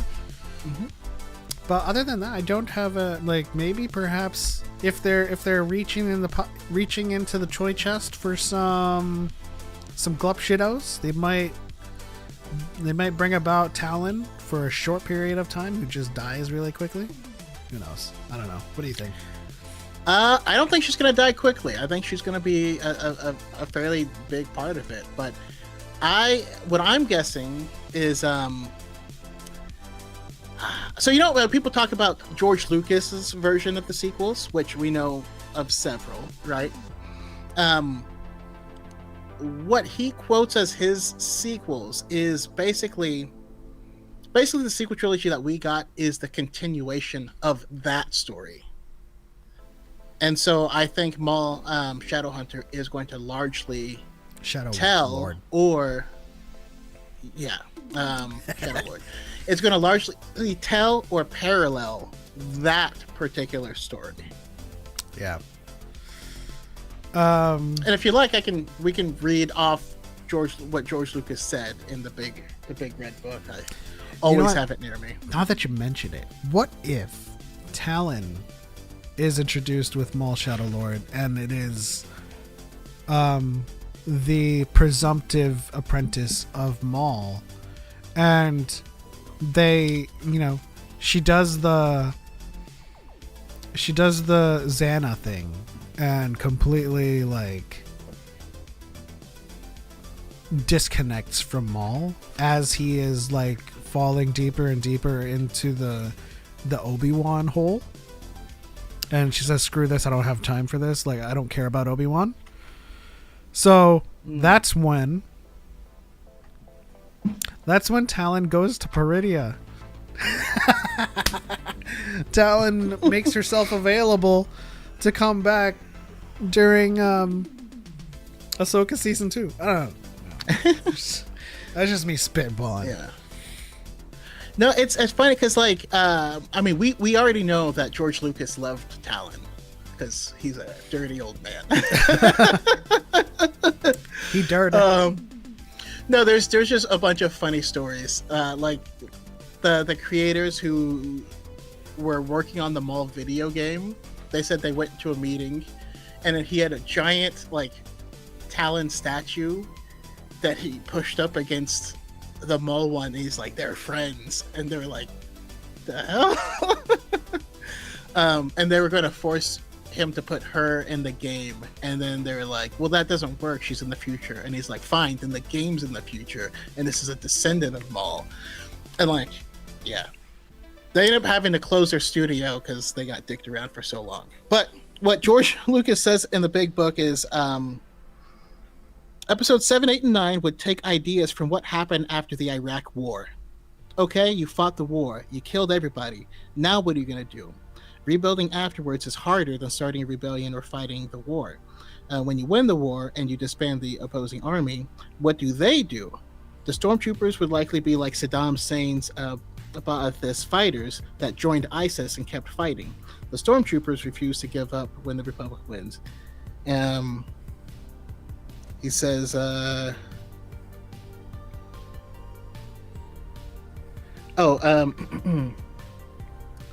yeah, they refuse to give up when the Republic wins. They want to be stormtroopers forever, so they go to a far corner of the galaxy and start their own country and their own rebellion. That's literally what happens with the First Order. There's a power vacuum, and so gangsters like the Hutts are taking advantage of the situation, and there's chaos. The key person is Darth Maul, who had been resurrected in the Clone Wars cartoon. He brings all the gangs together. He said, was Maul the main villain? Yeah, but he's very old, and so we have two versions of him. One is... he says a bunch of random stuff.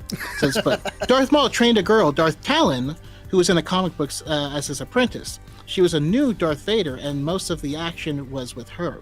So these were the two main villains of the trilogy. Maul would eventually becomes the godfather of crime in the universe because as the Empire falls, he takes over. The movies are about how Leia, who else is going to be the leader, is trying to rebuild the Republic. They still have the apparatus of the Republic, but they have to get it under control from the gangsters. That was the main story. Nice. So That's what I think is going to happen. You know what? I mean, I feel like Lucasfilm has gotten more and more brazen with just pulling out of the toy chest that is what George Lucas left behind. Yeah. You know, The Last Jedi was certainly one of George Lucas's ideas as well. And I think if they're going to do Shadow Lord, they're going to do what perhaps he had outlined in what Choco just read. Yeah, But I mean, also absolutely, because we know. I mean, we know that when Disney bought Star Wars, George Lucas stayed on for the first 6 months and started writing what we have as a sequel trilogy. But his first pass, again, it was Talon corrupting the main student, who they at the time called Jedi Killer, and who was Kylo Ren. So he destroys Luke's school, kills all the students because he's corrupted by her, and then Luke becomes a hermit and then runs and hides, and then we have Kira, who becomes Rey, as a random junker girl who is force sensitive, who goes and finds him. Yeah. In the interest of longevity, though, I do think Talon... Yeah, if Talon doesn't die... I do hope that Talon goes on to kind of like have a fallout with Maul, because you know she doesn't agree with Maul being so obsessed with Obi-Wan, so they kind of separate, they go their own separate ways, and I hope that Talon has a chance to show up in an animated Ahsoka. Luke story. Either that or Ahsoka. Like, I feel like, you know, actually it would make more sense in an animated Luke story, but I digress. These are just speculations. We'll have to wait and see. Let's see.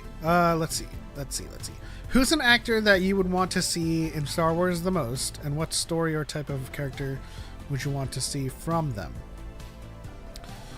Anna Sawai? Where's that question? There it is. I see it. Never mind. I got it. Anna Sawai playing Satele Shan. Easy answer for me. I mean, as one of the most beautiful people on Earth, she could do anything. I don't even care. And who the person I think is the most beautiful person on Earth is already in Star Wars. So, I mean, come on, man. Be a little bit more adventurous with your answer. If they're already in Star Wars, pick another actor. I'm just saying, two best girls are Audrey Arjona and Anna Sawai, in my humble opinion. If I'm gonna pick an actor that I want to put into Star Wars, I'm gonna go with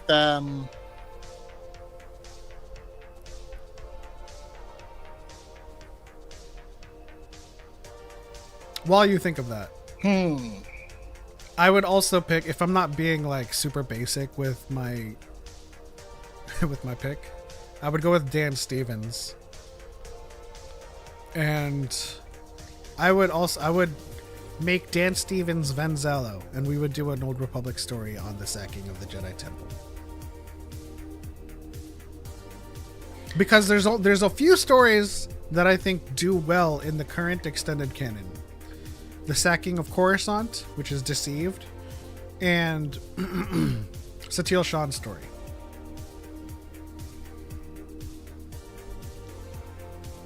Okay. Have you thought about it yet?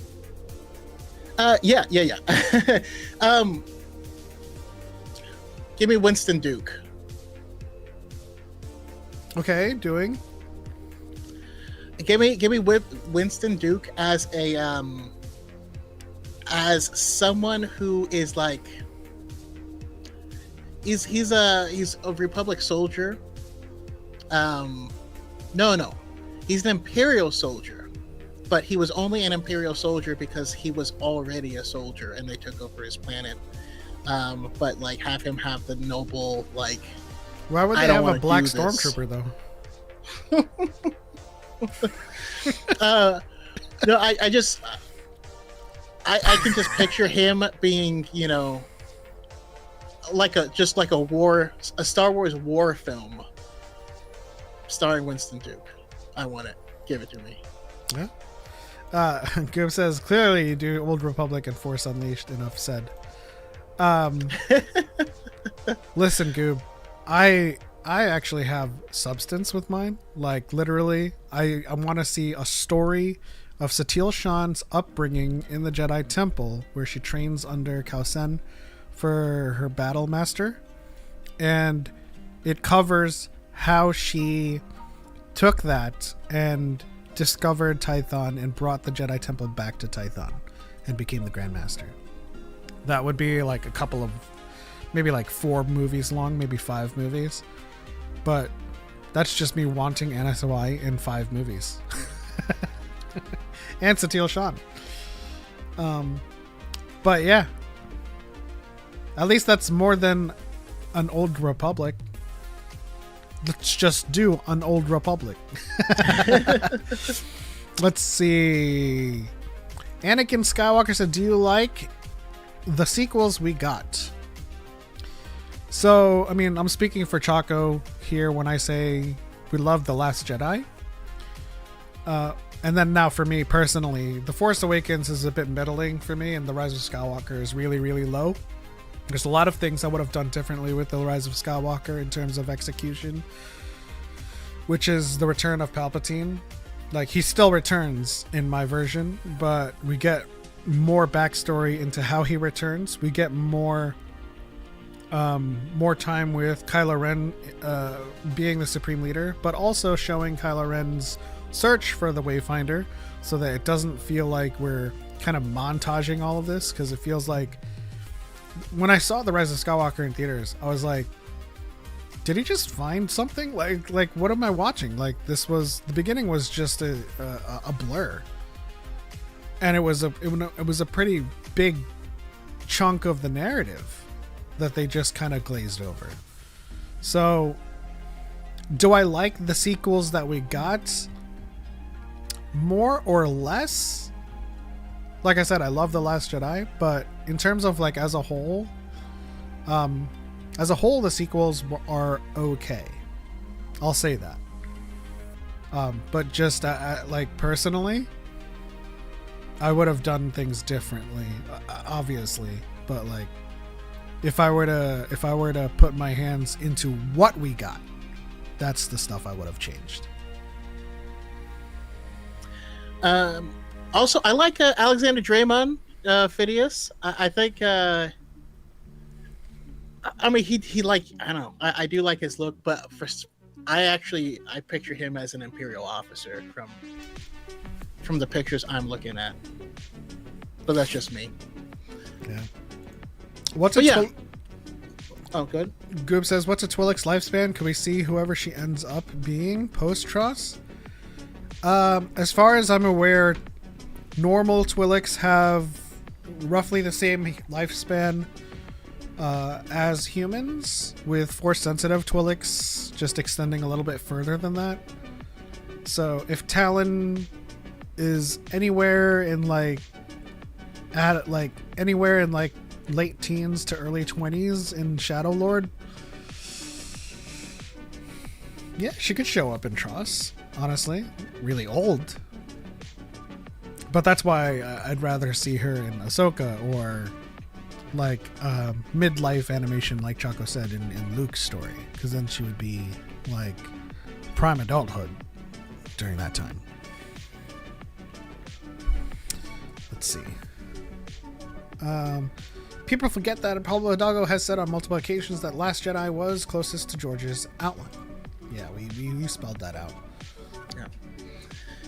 Another actor, give me Joshua Stradowski as Cade Skywalker. Who? Joshua Stradowski.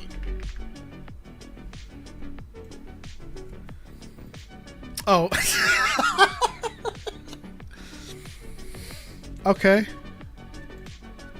Makes sense. You sure you don't mean Anakin Skywalker? I mean, he could play Anakin as well. Oh, I mean like Legends EU Anakin Skywalker.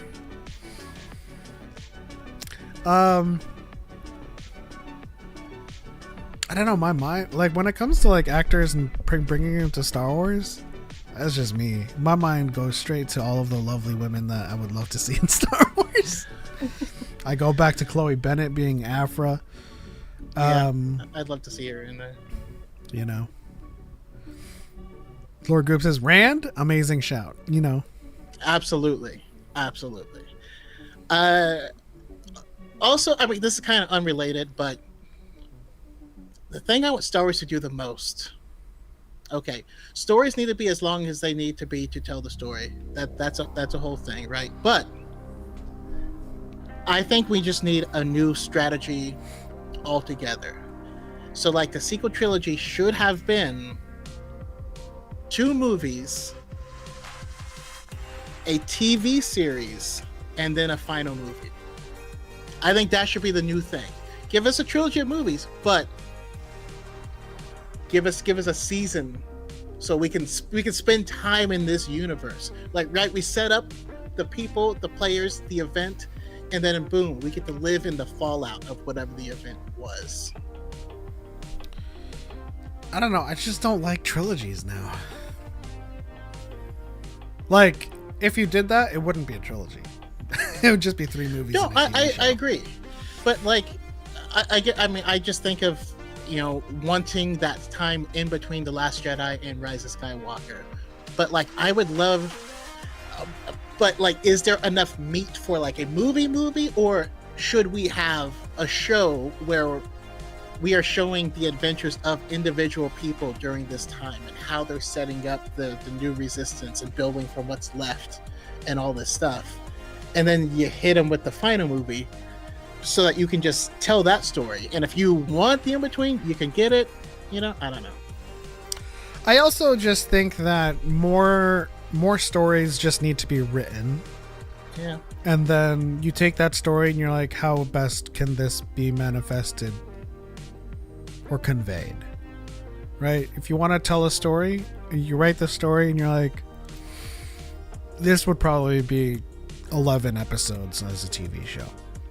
Or if you write a sweeping epic and you're like, we're probably going to need like 6 movies for this, if anything.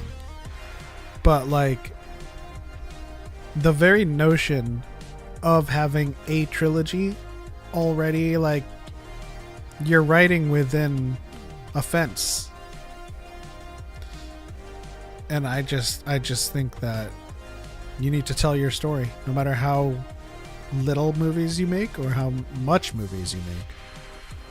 Or if you write that story and you're like, yeah, this would be pretty good, like on a weekly basis, like a serialized, you know, drop. Harith says, I also don't like forcing audiences to jump between shows and movies. You ain't forcing anybody. Ain't nobody holding a gun to your head. Okay? I mean, I just think it can be done in a way that doesn't require that you don't need to watch it, but you can if you want. You know what I mean?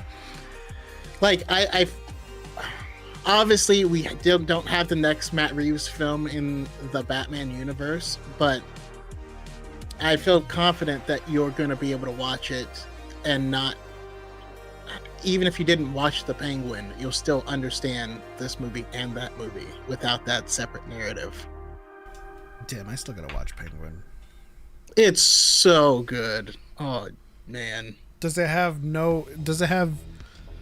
it so good that it doesn't have any right being that good? Like you said with K-pop Demon Hunters? It is, yes. It is. It falls under in that. I mean, you know, Christina Milioti, you know, won an Emmy for her performance in that. Did they finally show how they met?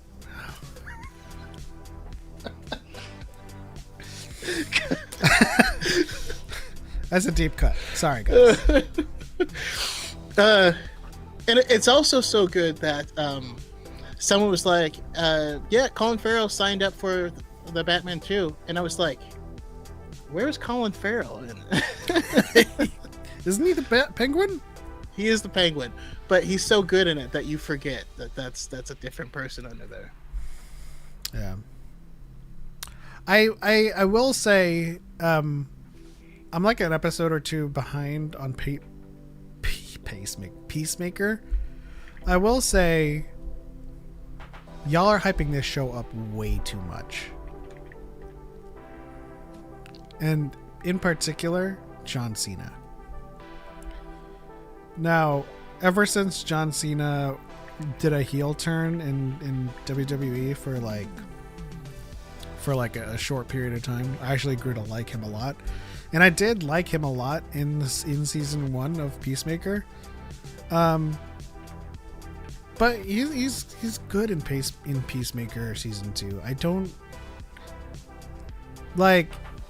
Okay, Choco, would you say that Peacemaker and the performance in it from John Cena is on the same level as Penguin and Colin Farrell? No, not even close. But I mean,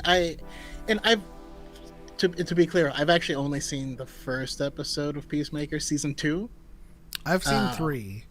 I really enjoyed season 1, you know, and I loved the character arc, but I can't say that like I was so blown away by his performance. You know what I mean? I just liked the story being told. Yeah, no, I enjoy. But when I watch Penguin, I am in a gritty Sopranos level show with depth and like, I mean, yeah, it's just, I don't even think the two are comparable in terms of quality. That's like saying, you know, with I mean, it's like Andor compared to, you know. So I mean, like, okay, I am enjoying Peacemaker. It'd be like comparing Jod's performance with the people in Andor, and you're like, well, he was really good, and I liked the character and what they did. I just don't know how to compare the two because so you're saying is on a different level. You're saying if I could only watch one thing over this weekend, you would choose Penguin over catching up with Peacemaker. Yeah, because you're selling me hard on Penguin, and I'm even thinking about, like, as soon as we end this stream, I'm gonna put it on. and it was one of my top shows of last year. Like it's for me, it's up there with, you know, with like Pantheon and stuff. So that's just just me. I'm seeing a lot of comments from Harith, and let me be clear, I am enjoying Peacemaker. I think it is a great show. A lot of what I say now is in response to a lot of people, because whenever I interact with comments about Peacemaker, it's within the WWE crowd. Shout out to David. David Xanatos from Gargoyles.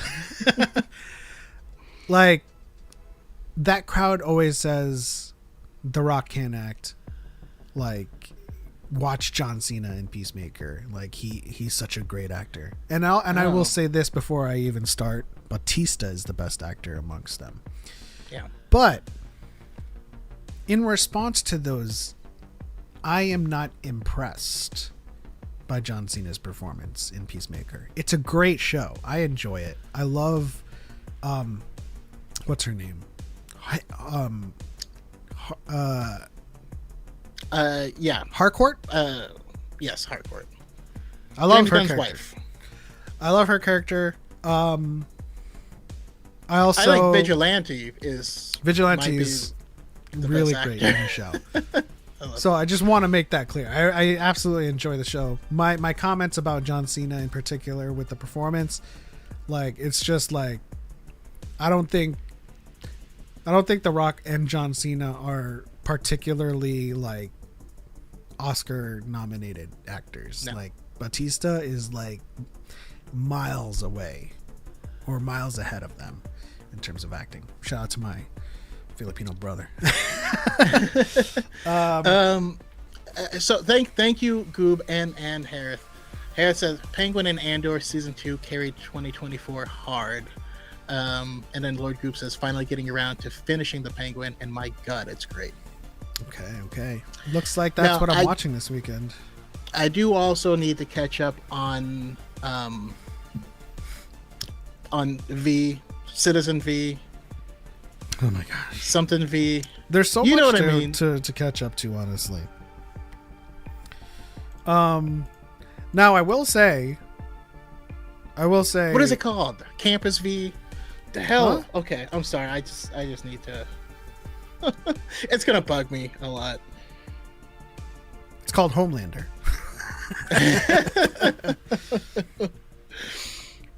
I don't disagree. I watched Peacemaker for the writing and the directing. It's a great show. I just don't think John Cena is like a standout performance in the way that I've heard people talk about it. You know, at the same time, I'm actually looking forward to The Rock's performance in Smashing Machine because it's a total transformation. So we'll see. I mean, I feel like when people compare Cena and The Rock, they're just comparing the Gen two. V. Damn it. They're just comparing the same people. I mean, The Rock had Tooth Fairy, and you know he had to pay his dues coming up. But then, like, he also had Hobbs and Shaw and Fast and Furious, and Cena had Marine, and you know, all of his dues were paid with his bad movies. Now he's, you know, striking gold with Peacemaker. Yeah.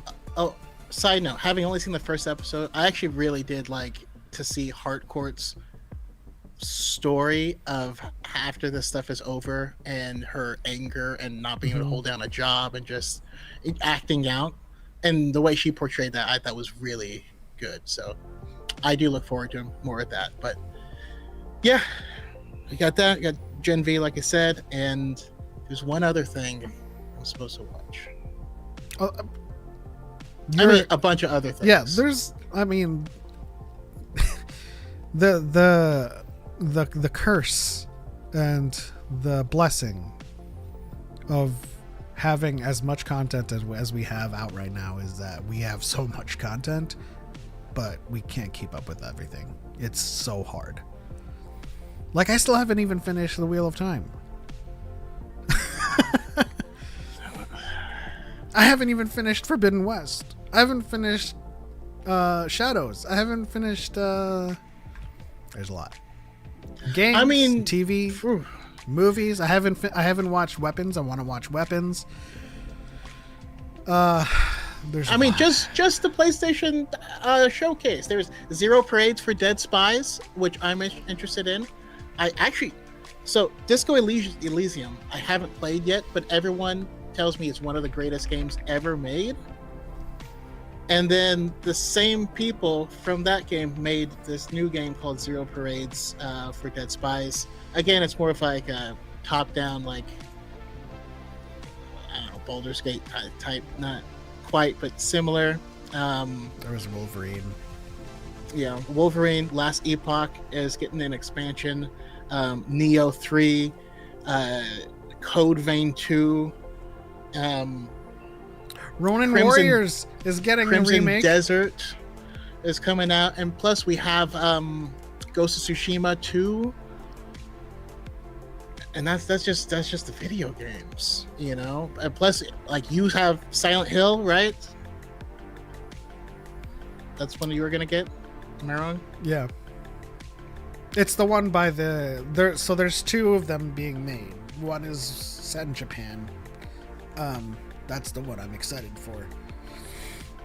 It's been fun. I hope you guys have a good night. Thank you for tuning in, Iron Gamer. I don't think I've seen you before on our podcasts previously, so welcome to the community. We hope to see you again. Yeah, we'll see you next week. As I was saying, sometime next year. Ronin Warriors is getting a remake. If you grow up, with Saturday morning anime, along with like Robotech and like, if you're a '90s kid, you grew up with like Sailor Moon, Ronin Warriors, Dragon Warrior, and all of those. I can't wait to get that remake. It's just interesting. I was telling Choco how Bandai Namco already is kind of dropping the ball with translation which is fine. Maybe it's just the audio has nothing to do with what's on screen type of thing. But no, I think the audio is exactly what, and like, this is just me because I feel like I'm talking to nobody who doesn't know what Ronin Warriors or Samurai Troopers was, but the audio says Sokyu, which is Azure or blue armor, but the subtitle says Halo, which doesn't mean anything. He's Kaito of the blue armor. Then there is Shion of the flash armor, and it's subtitled Air. I'm like, what the who did this? Anyway, as the music stopping signals that we've reached the end of that playlist. We'll start wrapping things up here. Have you watched The Long Walk? I have not.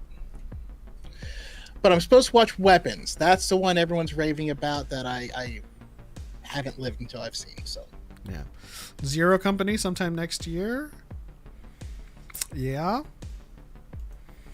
We also have. I mean, we haven't Spy really. Family season 3. We haven't really spoken too much about it. We were supposed to speak a little bit about it, which was Mandalorian and Grogu, which is next year. Oh yeah. Okay. But I feel like, listen, go watch our reaction. I think we've said enough. Like, it looks fun. We're going to watch it. We don't know too much still about what's going on with it. It was just a teaser. The teaser did everything it's supposed to do. It's meant to tease. You know what I mean? Like, I've seen complaints that, we didn't show a villain. We don't know the story is or whatever. Yeah. Trailers, teasers and trailers are supposed to get people wanting to see the movie, right? If it's a known property, they just show you the characters that you love. If it's an unknown property, then they have to hook you with the plot to make you come to see it. But like, if you're a fan of it, they assume you're going to be there, so they're not going to show too much. Also, I saw complaints it wasn't cinematic enough, but it's the same as a show. I think it'd be weird if it was like really different from the show. I don't know. I mean, I think at the end of the day, the hook was there. Yeah. Baby Yoda. It's Mandalorian and Grogu. And seeing Grogu not be, a burden. Sorry, I'm just thinking, well, now you're a burden to me. Not be very dependent. Yeah, he's going to do his own thing. And so what I'm hoping, and what I think we're going to see, is the script get flipped, where Mando gets taken, he's been put in the pits with Stinky in the Hutt, cartel, and Grogu is going to have to save him by himself, but he's not going to be able to rely on Bo-Katan to do it. He's going to have to get his own crew and infiltrate and save him. Yeah, and like I said with my Stitch with Cubcos, shout out to Cubcos, like, Lilo and Stitch made $1 billion, and the hook is there. Even if, as content creators, if we say it's kind of like a nothing burger trailer, like Harith said, Baby Yoda is there. As soon as the kids see Baby Yoda, they're gonna go see it. They're gonna ask their parents to take them to see it. Like, that's the hook for them, And I also saw some Flash Gordon posters that kind of like remind me of where they're going with this art direction with the posters, and now I've kind of come around to the logo after that. Very, very kind of Flash Gordon. Yeah, I saw what they were going for, and it makes sense. That's what George's original, thing was. I still don't like it. After seeing him in that trailer, I ain't gonna call him Stinky. I'm actually thinking it's not Prada. I don't think they confirmed it, but I also someone made a comment on one of my videos that made me think, rethink. Stinky would be at this time 30, somewhere around 30 years old. Hutlets stay in their pouch for 50 years. And they don't reach maturity until like the 90s. So unless they're going to completely retcon that physiology, I'm having a hard time believing that's Rada. Well, I mean, the thing is, Rada, even as Stinky, we were never given an age. We were never given when they were born, right? So if they haven't left the pouch until their 50s, then that would also potentially put Rada at 50 when we first see him. But I think they do have it. If I go to Wikipedia,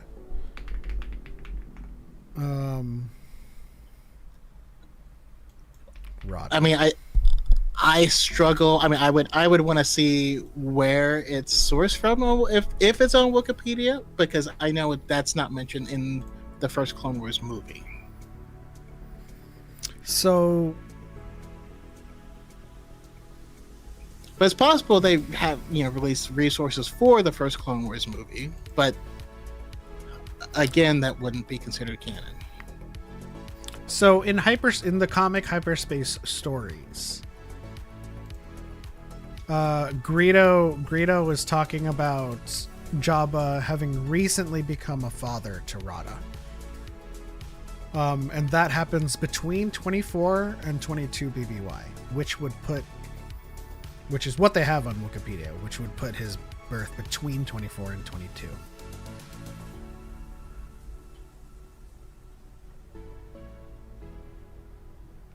So, I mean, I'm not saying that's definitively not Rada. I'm just saying there's reasoning to believe that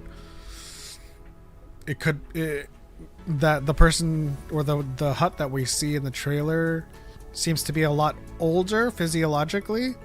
They could very well just retcon it. I don't really care either way. If they retcon it and it is Rada, it is what it is. I'm not going to lose sleep over it.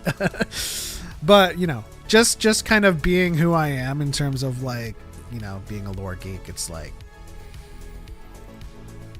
is it something that is widely known? No, you would have to, No. just like with Kiadimundi's age, you'd have to go to the CD-ROM and find that age. So if they retcon it, I don't think it's not going to be a big deal for the larger masses and the audiences. If it's Rada, it's Rada. But just going off of the age and what we know in lore, it seems to be a lot older than Rada is. With that said, Rada does make the most sense. So that's why I'm supposing it's Rada, because I think it makes the most sense that was a big announcement, and to show a hype moment like that, it would be a strange thing to do. I don't think it's Gracchus because he doesn't have his metal legs. And then I don't think it's Boku because he died. They've retconned the Rogue One comic, so it's not unheard of to ignore that. Yeah. I mean, you're right and you're wrong, because like they just changed how they. If you're talking about how Andor met K2, I mean that's just the changing of the circumstances. It's not really kind of retconning like someone's age. But like I said, if they retcon it, they retcon it. The Hutt's physiology. And that Hyperspace comic that you mentioned, is that a canon comic or is that a? Yeah, Hyperspace Stories 6.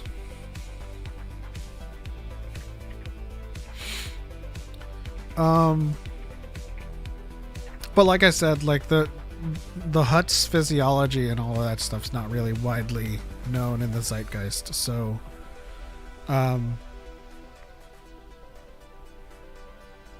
it wouldn't matter either way.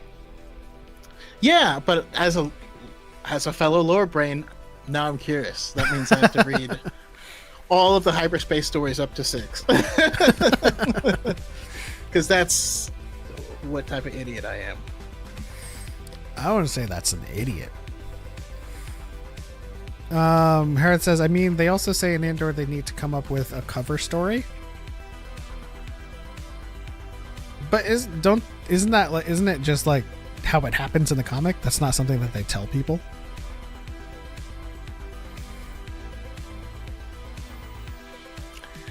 That depends. Aren't all stories in Star Wars something that's being told to people? That's true. I mean to say the comic shows them meeting that way. Versus Andor being like, no, I reprogrammed him. Like, you know what I mean? Like, versus it being an anecdote. Yeah. I don't know. We'll see. My thoughts still stand. I mean, like, you'd have to be someone like Sawyer to know the Hutt's physiology and their, you know, how they pouch their Huttlets.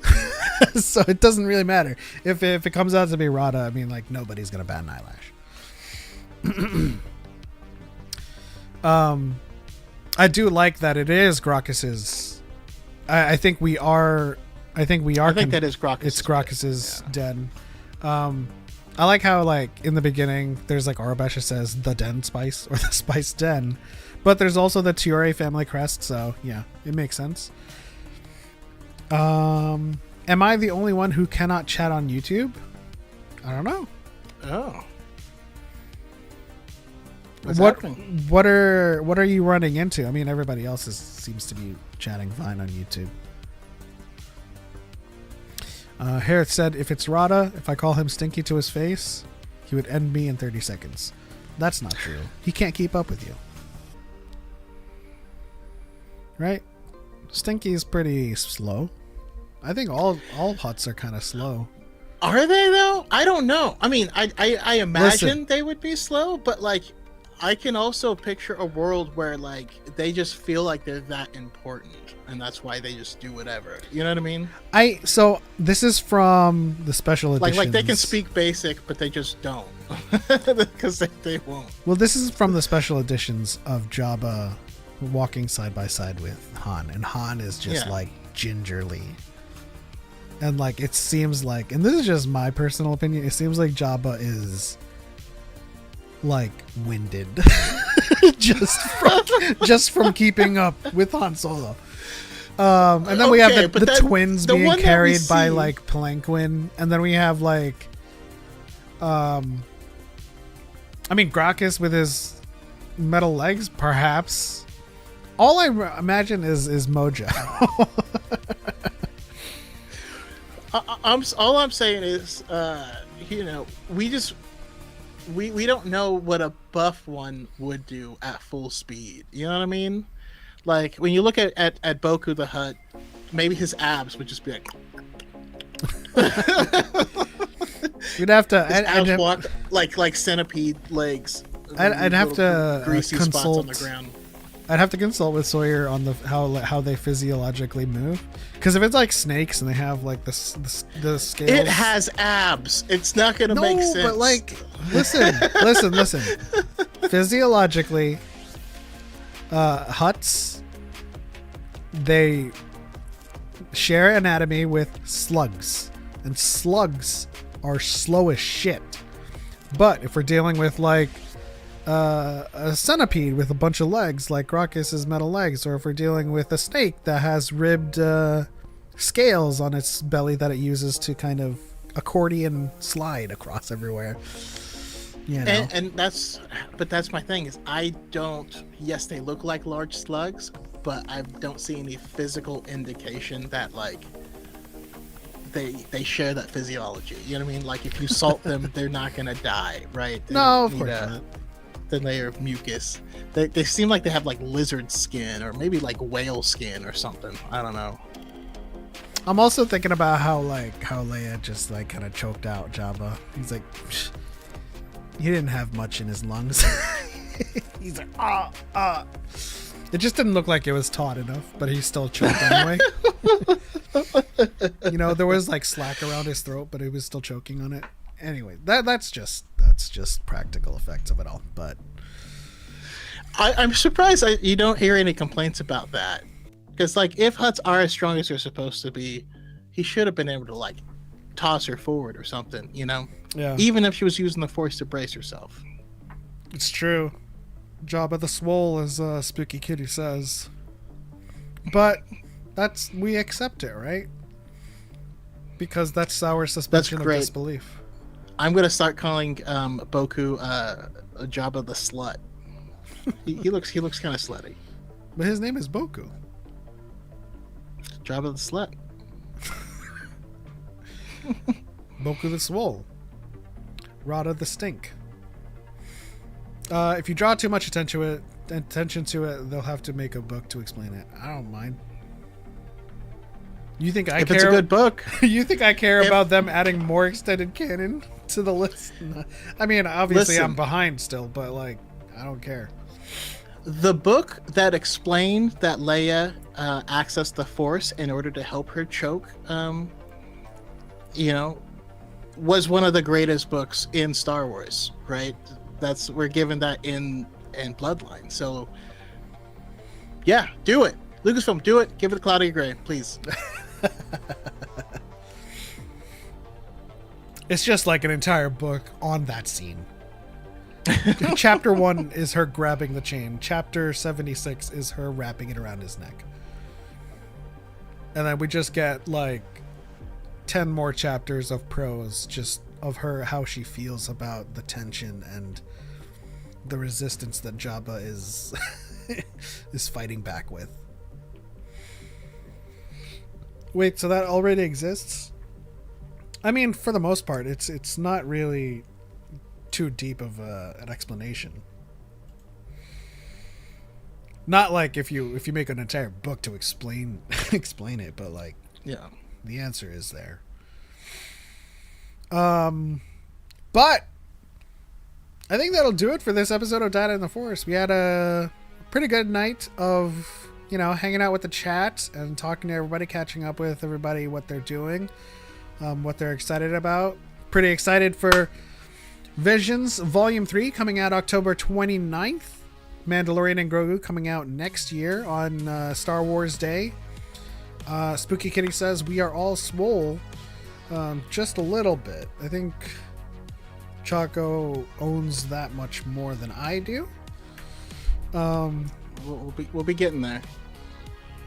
Let's just say I'm Rada in Clone Wars and Choco is Boku.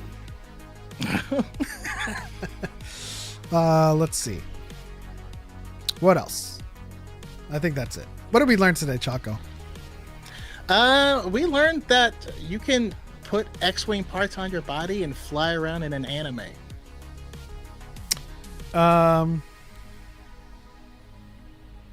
And as Spooky Kitty said, we are all swole. Thank you guys for rocking with us. Thank you to TikTok, 3,000 likes. We appreciate y'all. Thank you to YouTube and Twitch. We'll see you all in the next one. Peace.